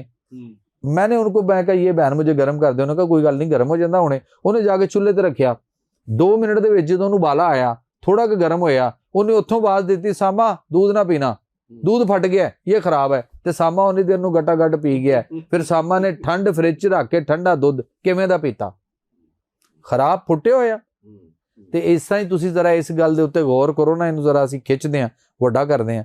ਪੂਰਾ ਪੰਜਾਬ, ਪੂਰਾ ਪਾਕਿਸਤਾਨ, ਲਾਹੌਰ, ਕਿੰਨੀਆਂ ਠੰਡੇ ਦੁੱਧ ਦੀਆਂ ਬੋਤਲਾਂ ਅੱਡਿਆਂ ਤੇ, ਬੱਸ ਸਟਾਪਾਂ ਤੇ, ਮੁਖਤਲਿਫ ਜਗ੍ਹਾ ਤੇ, ਇੱਥੇ ਫਲਾਨਾ ਮਸ਼ਹੂਰ, ਉੱਥੇ ਫਲਾਨਾ ਮਸ਼ਹੂਰ, ਸਾਰਾ ਠੰਡਾ ਦੁੱਧ ਜਿਹੜਾ ਬੋਤਲਾਂ 'ਚ ਵਿਕ ਰਿਹਾ, ਅਗਰ ਇਹਨੂੰ ਅਸੀਂ ਉਬਾਲ ਕੇ ਉੱਥੇ ਹੀ ਗਰਮ ਕਰਕੇ ਵੇਖੀਏ ਥੋੜਾ ਜਿਹਾ, ਤੇ ਸ਼ਾਇਦ ਸਾਰਿਆਂ ਦਾ ਨਾ ਸਹੀ, ਕੁਛ ਦਾ ਜਿਹੜਾ ਖਰਾਬ ਹੋ ਚੁੱਕਿਆ, ਫੁੱਟ ਗਿਆ, ਉਬਾਲਣ ਤੋਂ ਬਾਅਦ ਪਤਾ ਲੱਗਣਾ ਸੀ, ਉਹ ਗਰਮ ਕਰਨ ਤੋਂ ਬਾਅਦ ਪਤਾ ਲੱਗਣਾ ਸੀ ਫੁੱਟਿਆ, ਉਹ ਠੰਡਾ ਤੇ ਸਾਨੂੰ ਲੈ ਗਿਆ ਫਿਰ ਕੇ ਕਿ नहीं लेके जाएगा। तो इस वास्ते कुरान में अल्लाह फरमाते हैं उम्दा और तरोताज़ा खाओ। कुरान में अल्लाह फरमाते हैं गौर करो अपने खाने पीने वाली चीज़ों पे, ये गला सड़ा ना हो। टमाटर लैके आंदे हो, ਅਸੀਂ ਸਾਰੇ ਟਮਾਟਰ ਜਦੋਂ 1000 ਰੁਪਏ 800 ਰੁਪਏ ਕਿਲੋ ਤੇ ਸੀ ਨਾ, ਮੈਂ ਉਦੋਂ ਵੀ ਕਹਿੰਦਾ ਸੀ ਕਿ ਯਾਰ ਇਹ ਕਿਸੇ ਨੇ ਇਹਨਾਂ ਕੋਲੋਂ 20 ਰੁਪਏ ਕਿਲੋ ਨਹੀਂ ਲੈਣੇ। ਖੁਦਾ ਦੀ ਕਸਮ ਹੈ, ਮੰਨ ਤੇ ਜਾਓ ਗੱਲ ਨੂੰ ਸਮਝ ਲਓ। ਗੱਲ ਸਮਝਣ ਵਾਲੀ ਕੀ ਹੈ ਕਿ ਸਰ ਤੁਸੀਂ ਹਾਂਡੀ ਅੱਜ ਕਿੰਨੀ ਪਕਾਣੀ ਹੈ ਤੇ ਮੈਂ ਕਿੰਨੀ ਪਕਾਣੀ। ਜੇ ਤੁਸੀਂ ਹਾਂਡੀ ਪਕਾਣੀ ਹੈ ਤੇ ਉਹਦੇ ਚ 2 ਜਾਂ 3 ਟਮਾਟਰ ਪੈਣੇ ਨੇ ਤੇ 2-3 ਹੀ ਮੇਰੀ ਹਾਂਡੀ ਚ ਪੈਣੇ ਨੇ, ਇਸ ਤੋਂ ਵੱਧ ਤੇ ਨਹੀਂ ਪੈਂਦੇ। ਤੇ ਫਿਰ ਤੁਸੀਂ ਜਿੰਨੀ ਸਬਜ਼ੀ ਅੱਜ ਦੀ ਖਰੀਦੀ ਹੈ, ਕੁਰਾਨ ਦੇ ਮੁਤਾਬਿਕ ਉਮਦਾ ਔਰ ਤਰੋਤਾਜ਼ਾ ਲੈ ਲਓ ਤੇ ਸਬਜ਼ੀ ਲੈ ਕੇ ਜਾਓ ਤੇ ਨਾਲ 3 ਟਮਾਟਰ ਲੈ ਜਾਓ। ਮੈਂ ਵੀ ਆਪਣੇ ਘਰ 3 ਟਮਾਟਰ ਲੈ ਜਾਵਾਂ, ਸਾਰੀ ਕੌਮ 3-3 2-2 ਟਮਾਟਰ ਲਵੇ ਤੇ ਰੇਟ ਇੰਜ ਥੱਲੇ। ਲੇਕਿਨ ਅਸੀਂ ਤਾਂ ਫਰਿੱਜਾਂ ਭਰਨੀਆਂ ਨੇ, ਅਸੀਂ ਫਰਿੱਜਾਂ ਭਰਨੀਆਂ ਨੇ। ਹੁਣ ਅੱਗੋਂ ਦੱਸ ਲਓ, ਅੱਗੇ ਇਹਨੂੰ ਹੋਰ ਤੇ ਕਿੰਨਾ ਵੇਖ ਲੈਂਦੇ। ਅਸੀਂ ਲੈ ਲਿਆ ਉਹਦੇ ਕੋਲੋਂ ਜੀ, ਮੈਨੂੰ 2 ਕਿਲੋ ਦੇ ਦੇ, ਮੈਨੂੰ 5 ਕਿਲੋ ਦੇ। ਨੁਕਸਾਨ ਵੀ ਨਾਲ ਦੱਸਿਆ ਕਰੋ ਸਰ, ਮੈਂ ਦੱਸਣ ਲੱਗਾ ਨਾ ਨੁਕਸਾਨ। ਤੇ ਇਹ ਜਿਹੜੀ ਗੱਲ ਹੈ ਨਾ, ਇਹਨਾਂ ਨੂੰ ਦੱਸੋ ਨਾ ਕਿ ਜੀ ਇਹ ਫਰਾਈਜ਼ ਸਿਗਰਟ ਹੈ ਤੇ ਇਹ ਫਰੈਸ਼ ਜੂਸ ਸ਼ਰਾਬ ਹੈ, ਫਿਰ ਤਾਂ ਸਮਝ। ਸਰ ਮੈਂ ਹੁਣ ਦੱਸਣ ਲੱਗਾ ਨਾ, ਉਹਦੇ ਇਹਨੂੰ ਗੱਲ ਨੂੰ ਹੁਣ ਕੰਪਾਈਲ ਕਰਕੇ ਅਸੀਂ ਹੁਣ ਬਿਮਾਰੀ ਤੇ ਆਉਣ ਲੱਗਾ। ਮੈਂ ਤੁਹਾਨੂੰ ਦੱਸਣ ਲੱਗਾ ਜਿਹਦੇ ਨਾਲ ਦੁਨੀਆ ਦੀ ਨਿਸਫ ਤੋਂ ਜ਼ਾਇਦ ਆਬਾਦੀ ਜਿਹੜੀ ਹੈ ਉਹ ਬਿਮਾਰ ਹੋ ਗਈ ਜੇ। ਦੁਨੀਆ ਦੀ ਅੱਧੀ ਆਬਾਦੀ ਤੋਂ ਜ਼ਿਆਦਾ ਲੋਕ ਬਿਮਾਰ ਨੇ, ਉਸ ਬਿਮਾਰੀ ਦਾ ਸ਼ਿਕਾਰ ਹੋ ਚੁੱਕੇ ਨੇ। ਮੈਂ ਉਹਦੇ ਤੇ ਗੱਲ ਲਿਆਉਣ ਲੱਗਾ ਇਸ ਗੱਲ ਨੂੰ। ਇਹ ਸਾਰਾ ਉਹ ਸੀ ਕਿ ਸਾਨੂੰ ਇਹ ਸਾਰਾ ਕੁਝ ਹੋਇਆ ਕਿੱਥੋਂ। ਹੁਣ ਮਿਸਾਲ ਦੇ ਤੌਰ ਤੇ ਉਹ ਟਮਾਟਰ ਅਸੀਂ ਖਰੀਦ ਲਿਆ, ਮੈਂ ਆਪਣੀ ਮਿਸਾਲ ਦੇ ਮੁਤਾਬਿਕ 2 ਕਿਲੋ 3 ਕਿਲੋ ਲੈ ਗਿਆ, ਤੁਸੀਂ 5 ਕਿਲੋ ਲੈ ਗਏ, ਕਿਸੇ ਨੇ 2 ਕਿਲੋ ਲੈ ਲਏ, ਸਾਰੇ ਇਸੇ ਕੰਮ ਤੇ ਲੱਗੇ ਨੇ, ਜਾ ਕੇ ਫ੍ਰਿਜ ਭਰ ਲਈ। ਜਦੋਂ ਸਬਜ਼ੀ ਵਾਲੇ ਨੇ ਟਮਾਟਰ ਪਾਇਆ ਵੇਚੇ, ਅਸੀਂ ਉਹਨੂੰ ਕਿਹਾ ਨਹੀਂ ਯਾਰ ਇਹ ਨਹੀਂ, ਉਹ ਨਹੀਂ, ਉਹਨੇ ਵਿੱਚ 2-1-4 ਵਿੱਚ ਜਿਹੜੇ ਨਾ ਜ਼ਰਾ ਪਿਲਪਲੇ ਜਾਂ ਨਰਮ ਵੀ ਪਾਤੇ। ਅਸੀਂ ਚੁੱਕਿਆ ਛਾਪਰ, ਇੰਜ ਫੜਿਆ, ਉਹਨੂੰ ਪੈਸੇ ਦਿੱਤੇ। ਬਾਅਦ ਚ ਮੈਂ ਤੁਸੀਂ ਜਿਹੜਾ ਵੀ ਹੋਏਗਾ ਨਾ, ਉਹ ਆਪਣੀ ਪੈਸੇ ਦਿੱਤੇ ਨੇ ਸਾਰੇ, ਅਸੀਂ ਉਹਦੇ ਚੋਂ ਨਰਮ ਵਾਲਾ ਕੱਢ ਕੇ ਉੱਥੇ ਰੱਖ ਦੇਣਾ। ਤੇ ਉਹਨੇ ਕਹਿਣਾ ਭਾਵੇਂ ਕੀ ਕਰਦੇ ਹੋ, ਮੈਂ ਕਿਹੜਾ ਘਰ ਬਣਾਏ ਨੇ, ਮੈਨੂੰ ਵੀ ਮੰਡੀੋਂ ਇੰਜ ਦੀ ਆਏ ਨੇ, ਮੈਂ ਵੀ ਤੋਲ ਕੇ ਲੈ ਕੇ ਆਇਆ। ਤੁਸੀਂ 5 ਕਿਲੋ ਲਏ ਨੇ ਜਾਂ 2 ਕਿਲੋ ਲਏ ਨੇ, ਵਿੱਚ 2-3 ਤੇ ਤੁਹਾਨੂੰ ਹਿੱਸੇ ਚ ਜਾਣੇ ਨੇ ਨਾ। ਇਹ ਅੱਜ ਹਾਂਡੀ ਚ ਪਾ ਲਓ ਤੁਸੀਂ, ਨਾ ਇਹ ਨਰਮ ਜਿਹੇ ਪਿਲਪਲੇ ਜਿਹੇ ਮੈਂ ਤੇ ਨਹੀਂ ਪਾਣੇ ਹਾਂਡੀ ਚ, ਇਹ ਅਸੀਂ ਥੋੜੀ ਖਾਣੇ ਨੇ। ਉਹ ਅਸੀਂ ਉਹਨੂੰ ਉੱਥੇ ਰੱਖ ਕੇ ਉਹ ਬੋਲਦਾ ਰਵੇ, ਅਸੀਂ ਦੂਜੇ ਨਵੇਂ ਚੁੱਕ ਕੇ ਸਖਤ ਵਾਲੇ ਉਹਦੇ ਚ ਪਾਏ, ਅਸੀਂ ਤੁਰ ਪਏ, ਉਹ ਪਿੱਛੋਂ ਬੋਲਦਾ ਪਿਆ, ਬੋਲੀ ਜਾ। ਅਸੀਂ ਚਲੇ ਗਏ, ਅਸੀਂ ਲਿਜਾ ਕੇ ਫ੍ਰਿਜ ਚ ਰੱਖਤੇ।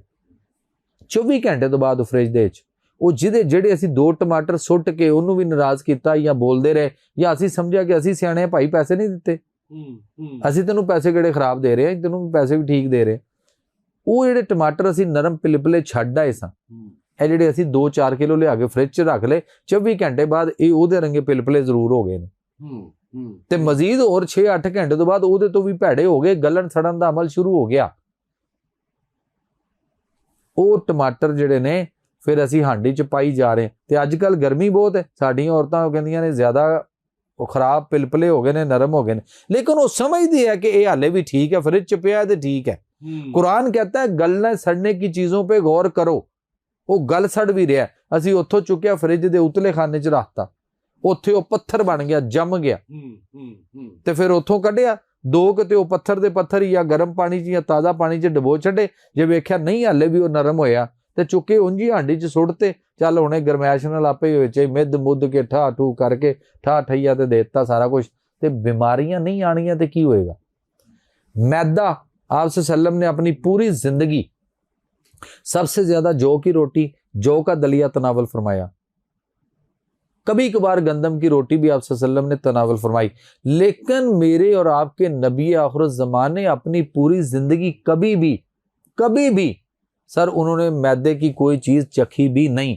ਇੱਥੇ ਅਸੀਂ ਸਵੇਰੇ ਉੱਠਦੇ ਹਾਂ, ਦੋਨਾ ਮੈਦਾ ਪੂੜੀਆਂ ਮੈਦੇ ਦੀਆਂ, ਡਬਲ ਰੋਟੀ ਮੈਦੇ ਦੀ, ਉਸ ਤੋਂ ਬਾਅਦ ਨਾਨ ਮੈਦੇ ਦੇ, ਖਮੀਰੀ ਰੋਟੀਆਂ ਖਮੀਰੀ ਮੈਦੇ ਦੀਆਂ, ਉਸ ਤੋਂ ਇਲਾਵਾ ਬੇਕਰੀ ਦੀਆਂ तमाम ਆਈਟਮਸ ਮੈਦੇ ਦੀਆਂ, ਸਮੋਸੇ ਸਾਰੇ ਮੈਦੇ ਦੇ, ਅਸੀਂ ਹਰ ਪਾਸੇ ਮੈਦਾ ਹੀ ਮੈਦਾ ਕੀਤਾ ਹੋਇਆ। ਠੀਕ ਹੋ ਗਿਆ। ਤੇ ਇਹਦੇ ਨਾਲ ਫਿਰ ਜਿਹੜੀਆਂ ਬਿਮਾਰੀਆਂ, ਮਸਾਇਲ, ਹਾਰਟ ਅਟੈਕ ਇੱਥੋਂ ਆਣਾ ਹੈ, ਇਹਨਾਂ ਚੀਜ਼ਾਂ ਤੋਂ ਬਣਨਾ ਹੈ। ਸਾਡਾ ਸਭ ਤੋਂ ਪਹਿਲੇ ਮਿਹਦਾ ਖਰਾਬ ਹੋਣਾ ਹੈ।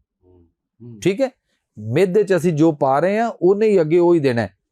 ਇੱਥੋਂ ਸਾਡੇ ਮਿਹਦੇ 'ਚ ਐਸਿਡਿਟੀ, ਤਜ਼ਾਬੀਅਤ ਸ਼ੁਰੂ ਹੋਈ, ਔਰ ਇਹ ਐਸਿਡਿਟੀ, ਤਜ਼ਾਬੀਅਤ ਐਸਿਡ ਹੈ, ਔਰ ਇਹ ਐਸਿਡ ਸਾਡੇ ਮਿਹਦੇ ਦੇ ਅੰਦਰ ਜਿਹੜੀ ਲੇਅਰ ਹੈ ਉਹ ਪ੍ਰੋਟੈਕਟਿਵ ਲੇਅਰ ਹੈ, ਔਰ ਏਡੀ ਕਮਾਲ ਦੀ, ਏਡੀ ਖੂਬਸੂਰਤ, ਏਡੀ ਤਾਕਤਵਰ ਲੇਅਰ ਹੈ ਕਿ ਜਿਹੜਾ ਸਾਡੇ ਆਪਣੇ ਗੈਸਟ੍ਰਿਕ ਜੂਸਿਸ ਦੇ ਵਿੱਚੋਂ ਤੇਜ਼ਾਬ ਆਂਦਾ ਹੈ ਮਿਹਦੇ ਦੇ ਅੰਦਰ, ਉਹ ਸਾਡੀ ਉਸ ਖੁਰਾਕ ਨੂੰ ਹਜ਼ਮ ਕਰਨ ਵਾਸਤੇ ਆਂਦਾ, ਜਿਹੜਾ ਅੰਦਰੋਂ ਨੈਚੁਰਲੀ ਬਣਦਾ, ਔਰ ਉਹ ਏਡਾ ਖਤਰਨਾਕ ਹੈ, ਏਡਾ ਤੇਜ਼ ਹੈ ਕਿ ਉਹ ਜਿਹਾ ਦੁਨੀਆ 'ਚ ਕੋਈ ਤੇਜ਼ਾਬ ਨਹੀਂ। ਲੇਕਿਨ ਉਹ ਸਾਡਾ ਅੱਲਾ ਚੋਂਕੇ ਸਾਡੇ ਸਿਸਟਮ 'ਚੋਂ ਅੰਦਰੋਂ ਪੈਦਾ ਕਰ ਰਿਹਾ, ਔਰ ਸਾਡੇ ਮਿਹਦੇ ਦੇ ਅੰਦਰ ਅੱਲਾ ਨੇ ਇੱਕ ਪ੍ਰੋਟੈਕਟਿਵ ਲੇਅਰ ਲਗਾਈ ਹੈ। ਉਹ ਲੇਅਰ ਉਸ ਦੇ ਉੱਤੇ ਫੈਕਟ ਉਹਨੂੰ ਹੋਣ ਨਹੀਂ ਦਿੰਦੀ। ਲੇਕਿਨ ਅਸੀਂ ਬਾਹਰੋਂ ਇਹ ਚੀਜ਼ਾਂ ਸਾਰੀਆਂ ਖਾ ਕੇ, ਜਿਹੜੀਆਂ ਮੈਂ ਡਿਸਕਸ ਕੀਤੀਆਂ ਨੇ, ਜਿਹੜੀਆਂ ਤੁਹਾਨੂੰ ਦੱਸੀਆਂ ਨੇ, ਇਨਕਲੂਡਿੰਗ ਕੋਲਡ ਡਰਿੰਕਸ ਵਗੈਰਾ, ਇਹ ਸਾਰੇ ਚੀਜ਼ਾਂ, ਕੋਲਡ ਡਰਿੰਕਸ ਔਰ ਸੌਫਟ ਡਰਿੰਕਸ, એનર્ਜੀ ਡਰਿੰਕਸ ਵਗੈਰਾ, ਇਹ ਸਾਰੀਆਂ ਸ਼ਾਮਲ ਕਰਕੇ ਇਹ ਜੋ ਕੁਝ ਅਸੀਂ ਖਾ ਰਹੇ ਹਾਂ, ਇਹਦੀ ਜਿਹੜੀ ਤਜ਼ਾਬੀਅਤ ਪੈਦਾ ਹੁੰਦੀ ਹੈ, ਇਹ ਤਜ਼ਾਬੀਅਤ ਉਸ ਪ੍ਰੋਟੈਕਟਿਵ ਲੇਅਰ ਨੂੰ ਨੁਕਸਾਨ ਪਹੁੰਚਾ ਲੈਂਦੀ ਹੈ, ਔਰ ਉਹਦੇ 'ਚ ਸੁਰਾਖ ਕਰਦੀ ਹੈ, ਔਰ ਉਹਦੇ 'ਚ ਜ਼ਖਮ ਕਰਦੀ ਹੈ, ਔਰ ਉਸ ਤੋਂ ਬਾਅਦ ਉਹਦੇ ਤੋਂ ਸਾਨੂੰ ਜਿਹੜੀ ਪ੍ਰੋਬਲਮ ਸ਼ੁਰੂ ਹੁੰਦੀ ਹੈ, ਔਰ ਉੱਥੇ ਜਿਹੜਾ ਡਾਈਜੈਸਟਿਵ ਟਰੈਕਟ ਦਾ ਡਿਸਆਰਡਰ ਹੋਣਾ ਸ਼ੁਰੂ ਹੁੰਦਾ ਹੈ, ਉਹਦੀ ਕਸਰ, ਉਤੋਂ ਰਹਿੰਦੀ ਕਸਰ ਜਿਹੜੀ ਹੈ, ਉਹ ਅਸੀਂ ਡਾਕਟਰ ਕੱਢਦੇ ਪਏ। ਹੱਥ ਤੇ ਤੇਜ਼ਾਬ ਡੁੱਲ ਜੇ, ਮੈਂ ਨਾਲ ਲੌਜਿਕ ਦਿੰਦਾ ਆਵਾਂਗਾ, ਹੱਥ ਤੇ ਪੈਰ ਤੇ ਤੇਜ਼ਾਬ ਡੁੱਲ ਜਾਵੇ ਤੇ ਜ਼ਖਮ ਹੋ ਜਾਏਗਾ, ਸਕਿਨ ਜਲ ਜਾਏਗੀ, ਬਰਨ ਹੋ ਜਾਏਗੀ, ਔਰ ਉਦੋਂ ਬਾਅਦ ਕੋਈ ਕਵੇ ਕਿ ਇਹੋ ਹੀ ਤੇਜ਼ਾਬ ਇੱਥੇ ਰੱਖ ਲਓ ਨਾਲ ਆਪਣੇ ਬੋਟਲ ਦੇ ਵਿੱਚ, ਤੇ ਰੂਈ ਨਾਲ ਇਹੋ ਹੀ ਭਿਉਂ ਕੇ ਰੂਈ ਤੇ ਤੇਜ਼ਾਬ ਨੂੰ ਇਹਦੇ ਉੱਤੇ ਲਾਉਂਦੇ ਰਹੋ ਤੇ ਜ਼ਖਮ ਠੀਕ ਹੋ ਜਾਏਗਾ। ਇਹ ਸਰ ਠੀਕ ਹੋਏਗਾ ਜਾਂ ਵਿਗੜੇਗਾ, ਜਾਂ ਹਰਾ ਭਰਾ ਹੁੰਦਾ ਜਾਏਗਾ ਬਾਰ-ਬਾਰ ਤੇਜ਼ਾਬ ਲਾਉਣ? ਬਹੁਤ ਵਿਗੜ ਜਾਏਗਾ ਨਾ। ਤੇ ਜਦੋਂ ਅਸੀਂ ਐਸਿਡਿਟੀ ਤੋਂ ਐਸਿਡ, ਔਰ ਉਹਦੇ ਲਈ ਅਸੀਂ ਐਸਿਡ ਤੋਂ ਬਣੇ ਹੋਈ ਐਸਿਡ, ਜਦੋਂ ਅਸੀਂ ਮਿਹਦੇ ਦੀਆਂ ਜਿੰਨੀਆਂ ਵੀ ਦਵਾਈਆਂ ਨੇ ਉਹ ਲਵਾਂਗੇ, ਤੇ ਫਿਰ ਉਹ ਐਸਿਡ ਨੇ, ਫਿਰ ਉਹ ਤੇਜ਼ਾਬ ਦੇ ਜ਼ਖਮ ਦੇ ਉੱਤੇ ਤੇਜ਼ਾਬ ਲਾਉਣ ਵਾਲੀ ਗੱਲ ਹੋ ਰਹੀ ਹੈ। ਤੇ ਅਸੀਂ ਬੜੇ ਖੁਸ਼ ਹਾਂ ਕਿ ਅਸੀਂ ਮਿਹਦੇ ਦੀ ਦਵਾਈ ਖਾ ਲੈਂਦੇ ਹਾਂ ਤੇ ਅਸੀਂ ਠੀਕ ਹਾਂ। ਆਰਾਮ ਕਿਵੇਂ ਆ ਜਾਂਦਾ? ਉਹ ਇੱਕ ਪੁੜੀ ਲੱਭਦੀ ਹੈ ਨਾ ਤੇਜ਼ਾਬੀਅਤ ਦੀ, ਉਹ ਵਿੱਚ ਪਾਈ ਦੀ ਪਾਣੀ ਦੀ। ਉਹਦੇ 'ਚ ਐਸੀਆਂ ਚੀਜ਼ਾਂ ਨੇ ਜਿਹੜੀਆਂ ਵਕਤੀ ਤੌਰ ਤੇ ਤੁਹਾਨੂੰ ਕੁਝ ਛੋਟੇ ਥੋੜੀਆਂ ਐਸੇ ਕੈਮੀਕਲਸ ਨੇ ਜਿਹੜੇ ਵਕਤੀ ਰਿਲੀਫ ਦਿੰਦਾ, ਜਿਵੇਂ 7 ਅਪ, ਜਾਂ ਕੋਈ ਕਹਿੰਦਾ ਨਾ ਮੈਂ ਲੈ ਲਈ ਤੇ ਉਹ ਕਹਿੰਦਾ ਡਕਾਰ ਆ ਗਏ, ਬਸ ਠੀਕ ਹੈ। ਉਹਨੂੰ ਇਹ ਨਹੀਂ ਪਤਾ ਮੇਰੇ ਗੁਰਦੇ ਫੇਲ ਹੋ ਜਾਣ, ਮੈਂ ਕੋਈ ਵੀ ਬੋਟਲ ਲੈ ਲਈ ਹੈ, ਜਿੰਨੀਆਂ ਵੀ ਨੇ, ਇਹ ਸਾਰਿਆਂ ਦੇ ਵਿੱਚ ਜਿਹੜੇ ਤੇਜ਼ਾਬ ਨੇ ਉਹ ਇਹ ਟਾਇਲਟ ਕਲੀਨਰ ਨੇ ਸਾਰੇ। ਲੇਕਿਨ ਅਸੀਂ ਉਹਨੂੰ ਇਨਟੇਕ ਕਰ ਰਹੇ ਹਾਂ, ਉਹ ਜਿਹੜੇ ਮਿਹਦੇ ਦੇ ਅੰਦਰ ਜ਼ਖਮ ਨੇ ਉਹਨੂੰ ਅਸੀਂ ਉਹ ਦਵਾਈਆਂ ਨਾਲ ਵਧਾ ਰਹੇ ਹਾਂ। ਸਰ ਰਾਈਜ਼ਿਕ ਨਾਮ ਦੀ ਦਵਾਈ ਜਿਹੜੀ ਹੈ ਨਾ ਪਾਕਿਸਤਾਨ 'ਚ 8 ਅਰਬ ਦੀ ਪਿਛਲੇ ਸਾਲ 2024 ਚ ਵਿਕੀ। ਪਾਕਿਸਤਾਨ ਨੇ ਸਿਰਫ 8 ਅਰਬ ਦੀ ਦਵਾਈ ਖਾਧੀ ਜੀ। ਠੀਕ, ਹੁਣ ਇਹ ਮਿਹਦੇ ਦੇ ਅੰਦਰ ਉਹ ਜਿਹੜੇ ਮਸਾਇਲ ਬਣੇ, ਉੱਤੋਂ ਅਸੀਂ ਪਾਣੀ ਵੀ ਪੀ ਰਹੇ ਹਾਂ, ਉੱਤੋਂ ਅਸੀਂ ਚਾਹ ਵੀ ਸੁੱਟ ਰਹੇ ਹਾਂ, ਚਾਹ ਗਰਮੀ ਖੁਸ਼ਕੀ तजाबियत कर रही है, ਵਧਾ ਰਹੀ है ਉਹਨੂੰ, ਤੇ ਸਾਡੇ मसाइल बढ़ रहे हैं। फिर क्या हुआ, हमारे यहाँ से मसला ये पीप पस रेशा जख्मों में से निकलता है, जैसे बाहर जख्मों पे होता है वैसे ही अंदर भी जख्म है, ऐसा होगा। फिर उसमें से ताफन और बदबू पैदा होती है, फिर उसमें एक बैक्टीरिया टाइप कीड़े हैं जो पैदा हो जाते हैं, जिसको कहते हैं एच पैलोरी, हेलिकोबैक्टर पैलोरी। और ये एच पैलोरी जो है ये इसमें 3 तरह के उसके बैक्टीरिया या कीड़े, आसान लफ्जों में कौम साड़ी ਉਹਨੂੰ ਉਹ ਗੱਲ ਕਰੋ ਜਿਹੜੀ ਉਹਨੂੰ, ਮੈਂ ਉਹ ਗੱਲ ਕਰ ਰਿਹਾ ਇੱਥੇ ਬੈਠ ਕੇ, ਮੈਂ ਡਾਕਟਰ ਨੂੰ ਨਹੀਂ ਸਮਝਾਉਣਾ ਚਾਹ ਰਿਹਾ, ਮੈਂ ਸਮਝਾਉਣਾ ਚਾਹ ਰਿਹਾ ਉਸ ਬੰਦੇ ਨੂੰ ਜਿਹੜਾ ਕਿਸੇ ਟਰੱਕ ਟਰਾਲੀ ਡਰਾਈਵਰ ਦੇ ਹੋਟਲ ਤੇ ਬੈਠਾ ਹੈ, ਉਹ ਟਰਾਲੀ ਤੋਂ ਉਤਰ ਕੇ ਤੇ ਉਹ ਕੋਈ ਗੱਲ ਸੁਣ ਰਿਹਾ, ਅਗਰ ਉਹਨੂੰ ਸਮਝ ਆ ਜਾਏ ਤੇ ਮੈਂ, ਮੇਰਾ ਪੁਆਇੰਟ ਆਫ ਵਿਊ ਉਹਨੂੰ ਸਮਝਾਉਣ ਤੱਕ ਵੀ ਹੈ। ਬਿਲਕੁਲ ਠੀਕ, ਕਿ ਹਰ ਬੰਦੇ ਨੂੰ, ਹਰ ਲੇਮੈਨ ਨੂੰ ਸਮਝ ਆਣੀ ਚਾਹੀਦੀ ਹੈ ਨਾ ਉਸ ਗੱਲ ਦੀ, ਔਰ ਮੈਟਰ ਵੀ ਸਾਡੇ ਵਾਸਤੇ ਉਹੀ ਕਰਦੀ। ਉਹ ਜਿਹੜੇ ਬੈਕਟੀਰੀਆਜ਼ ਕੀੜੇ ਟਾਈਪ ਨੇ ਉਹ ਸਾਡੇ ਉੱਥੇ ਮਿਹਦੇ 'ਚ, ਤੇ ਮਿਹਦੇ 'ਚ ਜੋ ਅਸੀਂ ਖਾਧਾ ਉਹ ਵੀ ਉਹਦੇ 'ਚ ਗਿਆ। ਖੁਰਾਕ ਜਦੋਂ ਉੱਥੇ ਪ੍ਰੋਸੈਸ ਹੁੰਦੀ ਹੈ, ਡਾਈਜੈਸ਼ਨ ਦਾ ਅਮਲ ਸ਼ੁਰੂ ਹੁੰਦਾ, ਉਹ ਉੱਥੇ ਉਹਦੇ ਵਿੱਚ ਉਹ ਸਾਰੀ ਇਨਫੈਕਸ਼ਨ, ਉਹ ਸਾਰਾ ਗੰਦ ਬੰਦ ਜੋ ਵੀ ਜ਼ਖਮਾਂ 'ਚ ਰਿਸ ਰਿਹਾ ਸੀ, ਔਰ ਉਹ ਜਿਹੜੇ ਬੈਕਟੀਰੀਆ ਕੀੜੇ ਟਾਈਪ ਸਨ ਉਹ ਵੀ ਉਹਦੇ 'ਚ ਸ਼ਾਮਲ ਹੋ ਗਏ, ਤੇ ਉਸ ਤੋਂ ਬਾਅਦ ਉਹ ਤੁਹਾਡੀ ਖੁਰਾਕ 'ਚ ਮਿਕਸ ਹੋ ਗਏ। ਖੁਰਾਕ ਤੁਹਾਡੀ ਉੱਥੋਂ ਗਈ ਅਗਲੇ ਟਰੈਕ ਤੋਂ ਹੁੰਦੇ ਹੋਏ ਤੁਹਾਡੇ ਜਿਗਰ 'ਚ ਪਹੁੰਚੀ, ਜਿਗਰ ਨੇ ਉਹਨੂੰ ਮੈਟਾਬੋਲਾਈਜ਼ ਕੀਤਾ, ਖੂਨ 'ਚ ਪਾ ਦਿੱਤਾ। ਜਦੋਂ ਖੂਨ 'ਚ ਖੁਰਾਕ ਨੂੰ ਪਾਇਆ ਤੇ ਇਹ ਤੁਹਾਡੇ ਸਾਰੇ ਬੈਕਟੀਰੀਆ, ਕੀੜੇ, ਜਿਹਨੂੰ ਆਸਾਨ ਲਫ਼ਜ਼ਾਂ 'ਚ ਕੀੜੇ ਕਹਿ ਲੈਂਦੇ, ਉਹ ਤੁਹਾਡੇ ਸ਼ਾਮਲ ਹੋ ਗਏ। ਉਹ ਸਾਰੀ ਇਨਫੈਕਸ਼ਨ ਤੁਹਾਡੀ ਗਈ ਖੂਨ ਦੇ ਵਿੱਚ। ਖੂਨ ਜਿਗਰ ਤੋਂ ਤੁਹਾਡਾ ਉੱਠਿਆ ਤੇ ਗਿਆ ਦਿਮਾਗ ਵੱਲ। ਜਦੋਂ ਦਿਮਾਗ ਤੇ ਆਇਆ ਤੇ ਸਰ ਪਹਿਲਾ ਪੈਨਿਕ ਅਟੈਕ ਤੁਹਾਡੇ ਆ ਬੈਕ ਤੇ ਉੱਤੇ ਹਰਾਮਕਸ ਨਰਵਸ ਸਿਸਟਮ ਤੇ ਹੋਏਗਾ। ਇਹ ਇਨਫੈਕਸ਼ਨ ਤੇ ਕੀੜੇ ਇੱਥੇ ਆ ਕੇ ਨਾ ਕੁਆਲੀ ਕਰਦੇ ਪੂਰੀ ਤੁਹਾਡੀ। ਉਹਦੇ ਨਾਲ ਕੀ ਹੁੰਦਾ ਕਿ ਤੁਹਾਡੇ ਨਰਵਸ ਸਿਸਟਮ ਤੇ ਇਫੈਕਟ ਹੋਇਆ, ਤੁਸੀਂ ਨਫਸਿਆਤੀ ਮਰੀਜ਼ ਹੋਵੋਗੇ। Due to digestive disorder is a mental disorder. Depression, tension, stress, anxiety, गुस्सा, चिड़चिड़ापन, रोना धोना, परेशान होना, अजीब तरह की सोचें, वहम, तोमात, ख्यालात, डर, खौफ, घबराहट, घुटन, दिल की धड़कन कम ज्यादा, बाथरूम च बहन लग्या डर लगता है, फिर आहिस्ता आहिस्ता कुंडी नहीं लांदा वो बंदा। यही वजह है मुल्तान वाला तुसीं वाकया वेख लो, प्रॉपर्टी दा मुंडा काम करदा सी, ਉਹਨੇ ਆਪਣੀ ਜਾਨ ਲੈ ਲਈ। ਇਹੀ ਵਜ੍ਹਾ ਹੈ ਕਿ ਇਹਦਾ ਬੜੇ ਆਫੀਸਰ ਜਿਨ੍ਹਾਂ ਦਾ ਅਸੀਂ ਸਮਝ ਨਹੀਂ ਸਕਦੇ ਕਿ ਲੋਕ ਤੇ ਪਤਾ ਨਹੀਂ ਕੋਈ ਹੋਰ ਕਹਾਣੀ ਬਣਾ ਲੈਂਦੇ ਨਾ। ਉਹ ਕਹਿੰਦੇ ਨੇ ਇੱਥੇ ਕੰਨਪੜੀ ਤੇ ਹੈਗੀ ਤੇ ਠਾ ਹੋਰ ਕੁਝ ਕਰ ਲਿਆ ਆਪਣੇ ਆਪ ਨਾਲ। ਸਰ ਉਹ ਇੰਨੀ ਕੁ ਟੈਨਸ਼ਨ ਔਰ ਐਂਜ਼ਾਈਟੀ ਚ ਹੁੰਦੇ ਨੇ ਕਿ मेरे पास एक फोर्स के एक आए, एक मेजर साहब आए और उन्होंने मैनू कहा कि जनाब मैनू एक एंजाइटी इस लैवल दी है और इस पोजीशन च मैं कि मैं बड़ा इलाज करा के थक गया, लेकिन इलाज गलत था ना, ट्रैक गलत था कि जूं जूं दवा की मर्ज बढ़ता गया। वो कहते जी मैंने 2 टाइम अपने पर्सनल वेपन से कनपट्टी पे रख के मैंने ट्रैकर दबाने की कोशिश की है, जबकि वो कहते हैं कि मैंने बड़े बड़े ऑपरेशंस में ज़रबे अज़ब, वाना और इस तरह के ऑपरेशंस में कहते हैं मैंने निडर होकर हिस्से लिए और मैं फ्रंट फुट पे खड़े होकर मैंने दहशतगर्दों को उड़ाया, उनकी गोलियों से नहीं डरा। तो कहते हैं मैंने 2 टाइम मैंने अटेम्प्ट करने की कोशिश की, नहीं कर सका। तो मैंने कहते यार दस दो डॉक्टर साहब कि है की है, ये की है, मैं किस तरह मतलब तो मैं बाहर आ सकदा। मैं कहा सर एच पैलोरी है। कहते वो की हुंदा जी, ਤੁਹਾਡੇ ਡਾਕਟਰ ਸਾਹਿਬ ਕਿਹੜੇ ਨੇ? ਉਹਨੇ ਕਿਹਾ ਜੀ ਮੇਰੇ ਇੱਕ ਬ੍ਰਿਗੇਡੀਅਰ ਡਾਕਟਰ ਨੇ। ਮੈਂ ਕਿਹਾ ਉਹਨਾਂ ਨੂੰ ਪੁੱਛ ਲਓ। ਕਹਿੰਦੇ ਉਹ ਹੁੰਦੀ ਉਹਦੇ ਚ? ਮੈਂ ਕਿਹਾ ਜੀ ਹੁੰਦੀ ਹੈ। ਟੈਸਟ ਵੀ ਹੁੰਦਾ ਕੋਈ? ਮੈਂ ਕਿਹਾ ਹੁੰਦਾ। ਸਰ ਉਹ ਟੈਸਟ ਕਰਾ ਕੇ ਆਏ ਤੇ ਤਿੰਨੋਂ ਦੇ ਤਿੰਨੋਂ ਟੈਸਟ ਉਹਨਾਂ ਦੇ ਜਿਹੜੇ ਸਨ ਉਹ ਪੋਜ਼ਿਟਿਵ ਸਨ। मैं कहा सर इन्हों ठीक कर लो तो जान छुड़ जाएगी। यानी बाथरूम में बैठते हुए भी बंदा डरता है, कुंडी लगाते हुए डर लगता है। फिर एक वक्त आता है पहले डरता है, कुंडी लगाता है लेकिन डरता है। फिर एक वक्त आता है कुंडी नहीं लगाता, नीचे ही रहने देता है या लॉक नहीं करता। फिर डर और बढ़ता है तो फिर थोड़ा सा दरवाजा खुला छोड़ता है, थोड़ा, फिर आधा दरवाजा खुला होता है। फिर ऐसे भी पेशेंट मैंने देखे हैं कि वो कहता है बंदा कह रहा है सर, मर्द कह रहा है कि मैं बाथरूम में नहा रहा होता हूँ तो मैं अपनी बीवी को पास खड़ा करता हूँ कि तू इत्थे खड़ी रहो, तू मेरे को जाना नहीं, दरवाजा भी खुला रहने दे, तू दरवाजे च खलोती रहे बस। इस तरह का खौफ। बस में, गाड़ी में कहीं सवार हो जाए, 2-4 सवारियां ज्यादा हो जाए, वो कहता मैनू ला दो मैं मर जाना। उन्होंने जहाज च जाण दा खौफ कि यार मेरे नाल कुछ हो जाना। सर ਉਹਦੇ ਨਾਲ ਤੇ ਉਹ ਤੇ ਸੋਚਦਾ ਹੈ ਨਾ ਉਹਦੇ ਘਰ ਦੇ ਵਿੱਚੋਂ ਉਹਦਾ ਕੋਈ ਫੈਮਿਲੀ ਮੈਂਬਰ ਘਰੋਂ ਬਾਹਰ ਨਿਕਲ ਜਾਏ, ਕੋਈ ਜਾ ਰਿਹਾ ਹੋਵੇ ਤੇ ਉਹ ਕਹਿੰਦਾ ਇਹਦੇ ਨਾਲ ਕੁਝ ਹੋ ਜਾਣਾ। ਮੈਂ ਐਸੇ ਪੇਸ਼ੈਂਟ ਦੇਖੇ ਆ ਜਿਹੜੇ ਇਹ ਕਹਿੰਦੇ ਸਨ ਕਿ ਉਹਨਾਂ ਦੇ ਘਰ ਵਾਲੇ ਲੈ ਕੇ ਆਏ ਤੇ ਉਹਨਾਂ ਕਿਹਾ ਜੀ ਪਤਾ ਕੀ ਕਹਿੰਦਾ ਸੀ? ਇਹ ਕਹਿੰਦਾ ਸੀ ਮੇਰਾ ਆਖਰੀ ਵੇਲਾ ਆ ਗਿਆ, ਮੈਨੂੰ ਫਲਾਨਾ ਜਿਹੜੇ ਕੋਈ 5-7 ਰਿਸ਼ਤੇਦਾਰ ਕਲੋਜ਼ ਫਰੈਂਡ ਇਹਨਾਂ ਨੂੰ ਬੁਲਾ ਲਓ, ਮੇਰਾ ਆਖਰੀ ਵੇਲਾ ਆ ਲਿਆ, ਮੈਨੂੰ ਉਹਨਾਂ ਨਾਲ ਮਿਲਣਾ ਹੈ। ਔਰ ਉਹ ਕਹਿੰਦਾ ਜੀ ਐਸੀ ਗੱਲਾਂ, ਐਸੇ ਮਸਲੇ ਫੋਨ ਕਰਕੇ ਉਹਨਾਂ ਲੋਕਾਂ ਨੂੰ ਬੁਲਾਇਆ ਕਿ ਯਾਰ ਉਹ ਬੁਲਾ ਰਹੇ ਆ ਤੇ ਪਤਾ ਨਹੀਂ ਸ਼ਾਇਦ ਉਹਦਾ ਆਖਰੀ ਵੇਲਾ ਵਾਕਈ ਆ ਗਿਆ ਤੇ ਆਜੋ ਜ਼ਰਾ ਉਹਨੂੰ ਮਿਲ ਲਓ। ਤੇ ਕਹਿੰਦਾ ਜੀ ਐਸੇ ਵਾਕਿਆਤ ਕਹਿੰਦਾ ਜੀ 5-10 ਦਫਾ 15 ਦਫਾ ਹੋ ਚੁੱਕੇ ਨੇ ਤੇ ਹੁਣ ਉਹ ਹੀਰੋ ਕਹਿੰਦੇ ਨੇ ਯਾਰ ਇਹਨੇ ਜਾਣਾ ਕੋਈ ਨਹੀਂ, ਇਹਨੂੰ ਪਤਾ ਨਹੀਂ ਕੀ, ਇਹਨੂੰ ਕਿਸੇ ਸਿਆਣੇ ਨੂੰ ਵਾਓ।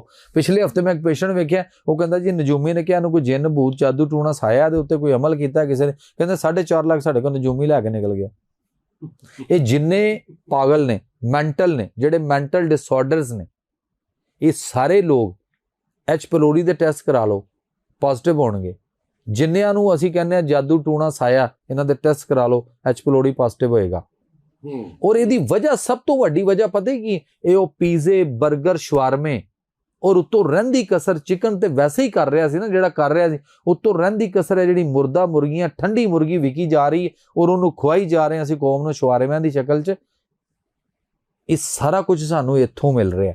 ਔਰ ਇਹ ਜਿਹੜੀ ਐਚ ਪੈਲੋਰੀ ਦੀ ਬਿਮਾਰੀ ਹੈ ਨਾ ਸਰ, ਇਹ ਮੈਂ ਨਹੀਂ ਕਹਿ ਰਿਹਾ, WHO ਵਰਲਡ ਹੈਲਥ ਆਰਗੇਨਾਈਜੇਸ਼ਨ ਦੀ ਜਿਹੜਾ ਜਾ ਕੇ ਰਿਸਰਚ ਪੇਪਰ ਚੁੱਕੋ, ਉਹਨਾਂ ਦੀ ਵੈਬਸਾਈਟ ਖੋਲ ਲਓ, ਉੱਥੋਂ ਮਿਲ ਜਾਏਗਾ। ਦੁਨੀਆ ਦੀ ਨਿਸਫ ਤੋਂ ਜ਼ਾਇਦ ਆਬਾਦੀ ਉਹਨਾਂ ਦਾ ਹੈ ਕਿ ਉਹ ਸ਼ਿਕਾਰ ਹੋ ਚੁੱਕੀ ਹੈ। ਸਾਨੂੰ ਬੈਕ ਟੂ ਨੇਚਰ ਆਣਾ ਪਏਗਾ। ਅਗਰ ਇੱਥੇ ਬਹਿ ਕੇ ਹੁਣ ਕੋਈ ਕਮੈਂਟ ਕਰੇ ਨਾ ਕਿ ਮੈਂ ਜਾਹਿਲ ਹਾਂ, ਤੇ ਮੈਨੂੰ ਕੋਈ ਮਸਲਾ ਨਹੀਂ ਉਹਦੀ ਉਸ ਕਮੈਂਟ ਦੇ ਉੱਤੇ, ਮੈਨੂੰ ਕੋਈ ਫਰਕ ਨਹੀਂ ਪੈਂਦਾ। ਮੈਂ ਅੱਲਾਹ और रसूल की बात उस तक पहुंचा दी, ਮੈਨੂੰ ਫਰਕ ਨਹੀਂ। ਲੇਕਿਨ ਸਰ ਉਹ ਜਿਹੜੀ ਦੁਨੀਆ ਦੀ ਆਬਾਦੀ ਨਾ ਇਸ ਵੇਲੇ, ਉਹ ਤਕਰੀਬਨ ਪਤਾ ਕਿੰਨੀ ਜੇ, ਉਹ ਇਸ ਵੇਲੇ 8 ਅਰਬ ਦੇ ਕਰੀਬ ਹੈ, ਠੀਕ ਹੈ। ਤੇ 8 ਅਰਬ ਦੇ ਵਿੱਚੋਂ WHO ਕਹਿ ਰਿਹਾ ਕਿ ਉਹਦੀ ਤਾਦਾਦ ਕਿੰਨੀ सर, वो कह रहे हैं कि 4 अरब 97 करोड़ रजिस्टर्ड पेशेंट है दुनिया में एच पैलोरी के। ਇਹਦਾ ਬੜਾ ਕੁਝ ਕਰਨ ਨੂੰ ਦਿਲ ਕਰਦਾ ਹੈ। ਇਹਦਾ ਦਿਲ ਕਰਦਾ ਕਿ ਮੈਂ ਮਾਰ ਲਾ ਆਪਣੇ ਆਪ ਨੂੰ, ਇਸ एच पैलोरी ਦੇ ਮਰੀਜ਼ ਦਾ। मैंने कल एक पेशेंट मेरे पास अमेरिका से, न्यूयॉर्क से एक फैमिली आई है, न्यू जर्सी से लेके, वो फैमिली आई है बच्ची को लेके। उसने न्यूयॉर्क से सर मास्टर किया इंटीरियर्स में, और वो पिज़्ज़े बर्गर खा खा के अब उसकी ये पोजीशन कि सर वो छुरी चुक लेंदी है और अपनी मां नूं आंदी है कि तू मैनू बर्गर दे दे, नहीं ते मैं मार देनी है तैनूं छुरी। सर इन्हां बर्गरां दे विच, इन्हां दे विच कुछ है जे, इन्हां च कुछ है, ऐसा है कि जिहड़ा असीं कोई मनशियात टाइप कोई लानत या की ऐसी चीज़ है सर, वल्लाहु आलम। लेकिन कोई चीज ऐसी है या नहीं, ਤੇ ਫਿਰ ਜਿਹੜੇ ਅਸੀਂ ਆਪਣੇ ਮਿਹਦੇ ਦੇ ਅੰਦਰ ਉਹ ਕੀੜੇ ਪੈਦਾ ਕਰ ਲਏ, ਜਿਹੜੀ ਇਨਫੈਕਸ਼ਨ ਪੈਦਾ ਕਰ ਲਈ ਹੈ ਨਾ ਸਰ, ਉਹ ਫਿਰ ਸਾਨੂੰ ਤੰਗ ਕਰ ਰਹੀ, ਉਹ ਮੰਗ ਰਿਹਾ ਬਾਰ-ਬਾਰ, ਉਹ ਮੰਗ ਰਹੀ ਉਹ ਚੀਜ਼ ਕਿ ਮੈਨੂੰ ਉਹ ਦਿਓ, ਮੈਨੂੰ ਉਹ ਦਿਓ। ਬਿਲਕੁਲ ਠੀਕ ਹੈ। ਇੱਥੇ ਅਸੀਂ ਮਾਂ ਪਿਓ ਪਤਾ ਹੀ ਕਹਿੰਦੀ, ਮਾਂ ਕਹਿੰਦੀ ਆ ਜੀ ਹੁਣ ਮੈਨੂੰ ਉੱਠ ਕੇ ਇੱਕ ਰੋਟੀ ਪਕਾਣੀ ਪਏਗੀ, ਪੁੱਤਰ ਇੰਜ ਕਰ, ਤੂੰ ਇਹ ਫੜ ਆਰਡਰ ਕਰ ਲੈ, ਇਹ ਤੂੰ ਇੰਜ ਕਰ ਆਰਡਰ ਕਰ ਤੇ 버ਗਰ ਮੰਗਾ ਲੈ, ਬਿਲਕੁਲ ਤੂੰ ਪੀਜ਼ਾ ਮੰਗਾ ਲੈ, ਤੂੰ ਸ਼ਵਾਰਮਾ ਮੰਗਾ ਲੈ। ਤੇ ਸਰ ਅਸੀਂ ਬਾਸੀਅਤ ਕੌਮ, ਅਸੀਂ ਆਪਣੇ ट्रैक तो, अपनी असल नेचर फितरत तो बहुत दूर चले गए। और अल्लाह ने फरमाया कि मेरे बनाए हुए में जिसको मैंने, जिस चीज को मैंने जिस फितरत और नेचर पे बनाया है, इस इहदे च छेड़खानी नहीं करनी। अल्लाह कुरान में फरमा है, सूरा जो मैंने आपको दी है ना, सूरा रूम आयत नंबर 30 चैप्टर 30 वर्स 30, सर चुक के वेख लेना वो आयत नूं, उत्थे इंज ही लिखे अल्लाह ने कि मेरे बनाए हुए में छेड़खानी, तब्दीली नहीं करना, ठीक है। और असी करी जा रहे हैं। ये जो कैमरा जो हमें इधर दिखा रहा है आपको और मुझे दिखा रहा है, इस कंपनी के नेचर में जो उन्होंने बना दिया वही है ना। ਇਹਦੇ ਉੱਤੇ ਅਸੀਂ 2 ਗਲਾਸ ਪਾਣੀ ਸੁੱਟ ਗਏ ਹਾਂ, ਇਹ ਜੋ ਬਾਰ-ਬਾਰ ਗਰਮ ਹੋ ਰਿਹਾ ਉੱਡ ਜਾਏਗਾ ਉਸੇ ਟਾਈਮ ਹੈ, ਇਹਨੂੰ ਪਾਣੀ 'ਚ ਡੁਬੋ ਕੇ, ਮੋਬਾਈਲ ਨੂੰ ਪਾਣੀ 'ਚ ਡੁਬੋ ਕੇ ਕੱਢ ਲਈਏ।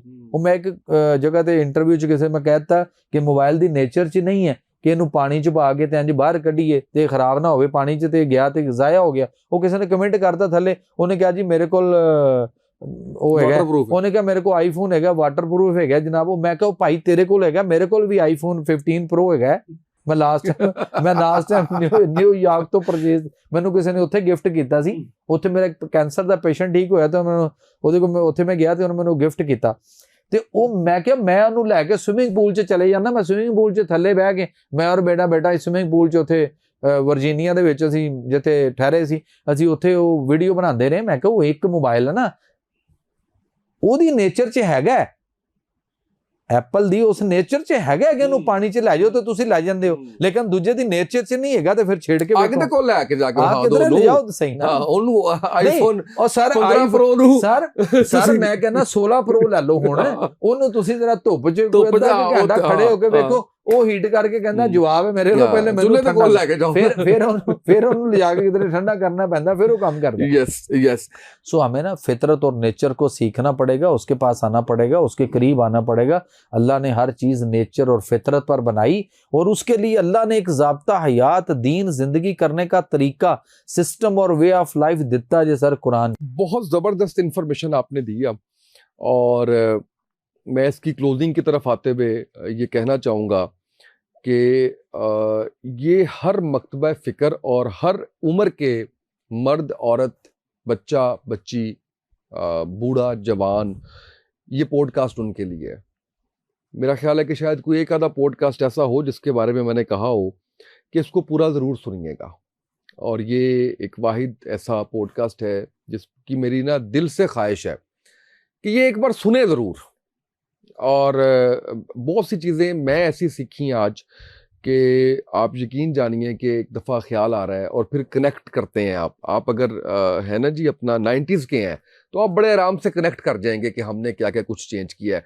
डॉक्टर साहब मैंने आपको दोबारा ज़हमत देनी है और उसके अंदर हम ये करेंगे कि जो बिगाड़ पैदा हो गया है उसकी कोई होम रेमेडीज़ हैं, मैं वो आपसे जानना चाहूँगा। और जो नेचुरल तरीके से कोई इलाज है जो आपके पास है वो या कुछ घर में किया जा सकता है वो, इसके ऊपर थोड़ी सी गुफ्तगू करेंगे और कुछ ऐसी चीज़ें और मिथ्स और कुछ ऐसी चीज़ें और ज़रूर डिस्कस करेंगे जो हमारी हमारी ज़िंदगियों के अंदर बहुत ज़्यादा बिगाड़ पैदा कर रहा है और उससे अवॉइड, क्योंकि मैं ये समझता हूँ कि बड़ा भरपूर आज हमने डिस्कशन की है जिसके अंदर हमने बहुत सारी चीज़ें सर मेरा वो जो है मिशन वो कर ली है। मेरा मिशन ये है इस वक्त, अल्लाह के नबी सल्लल्लाहु अलैहि वसल्लम ने ना इस्लाम की पहली रियासत की जो बुनियाद रखी और उसमें जो माहौल इन्वायरमेंट जो फिजा पैदा की थी ना वो बीमारियों से पाक थी। और तबीब वहां पे आए और चले गए, तबीब तोहफे के तौर पर भेजे गए, आपने वापस भिजवा दिए, वो तोहफा नहीं रखे। क्या किसी मुल्क की कोई रियासत बने उसमें तबीब हकीम डॉक्टर किसी चीज की जरूरत नहीं होती? होती है, वहां नहीं थी, जरूरत नहीं थी, पेश नहीं आई। मैं ये चाहता हूं, मैं ये ख्वाहिश रखता हूं कि मैं इसकी मैंने इब्तदा की है कि ये सेकंड इस्लामी रियासत है पाकिस्तान। यहाँ पे हम अपने अपने घरों में वो इस्लामी फिजा पैदा करें जो अल्लाह के नबी सल्लल्लाहु अलैहि वसल्लम ने इस्लाम की पहली रियासत में डिक्लेयर की थी। अगर वो हम कर गए अपने अपने घरों में, यकीन करें आपके घर से बीमारियां निकल जाएं। बिल्कुल सही, बिल्कुल सही। डॉक्टर साहब अल्लाह आपको जज़ाए खैर दे और आपकी इस कोशिश को कबूल फरमाए। आप सदके दिल से अच्छी नीयत से इस सारी चीज़ का प्रचार कर रहे हैं और आप यकीन जानिए कि जो पज़ीराई आपको मिलती है वो इस बात की गवाही है कि लोग आपकी बात को समझ रहे हैं और उस पे अमल भी कर रहे हैं। तो ये एक बहुत बड़ा सदका जारी है और ये इसका सवाब जो है वो आपके आबा अजदाद समेत मेरी दुआ है कि आपकी आने वाली नस्लों तक जो है वो जाए। डॉक्टर साहब हमारे साथ मौजूद थे और हमने भरपूर कोशिश की कि हमारी जो बैड ईटिंग हैबिट्स हैं उनके ऊपर बात की जाए, जो चीज़ें ख़तरनाक है वो आपको बताई जाए और ऐसे आपको बयान किया डॉक्टर साहब ने, उर्दू पंजाबी हम कहाँ कहाँ जो है वो गए और किस किस तरह से डॉक्टर साहब ने गाड़ी की इंजन की मिसाल लेके और वो किया। ये सारी गुफ्तगू और ये सारा इनका स्टाइल जो है वो एक तो आपको समझाने के लिए है, लेकिन उसके पीछे इनकी बहुत बड़ी ट्रेनिंग जो पीटीवी की है और जो ये इतने सालों से 30 बन जाते हैं, 30 सालों से जो है वो माशाल्लाह टीवी पे हैं, 32 सालों से जो है वो टीवी पे हैं। तो ये एक उसके पीछे वजह है। तो ज़रूर दोबारा भी डॉक्टर साहब को ज़हमत देंगे और कुछ ऐसी चीज़ें जो बिगाड़ पैदा हो गया, मेरी ख्वाहिश ये होगी कि हम वो चीज़ें आपको बताएं जो घर बैठे आप ठीक कर सकते हैं। एक तो आपको ये बता दिया ना कि आपने इन चीज़ों को अवॉइड करना है, लेकिन कुछ हम जिगर के मामलात पे, मैदे के मामलात पे, इस पे ज़रूर दोबारा बात करेंगे। आज के पॉडकास्ट से इतना ही, इजाज़त दीजिए, अल्लाह हाफ़िज़।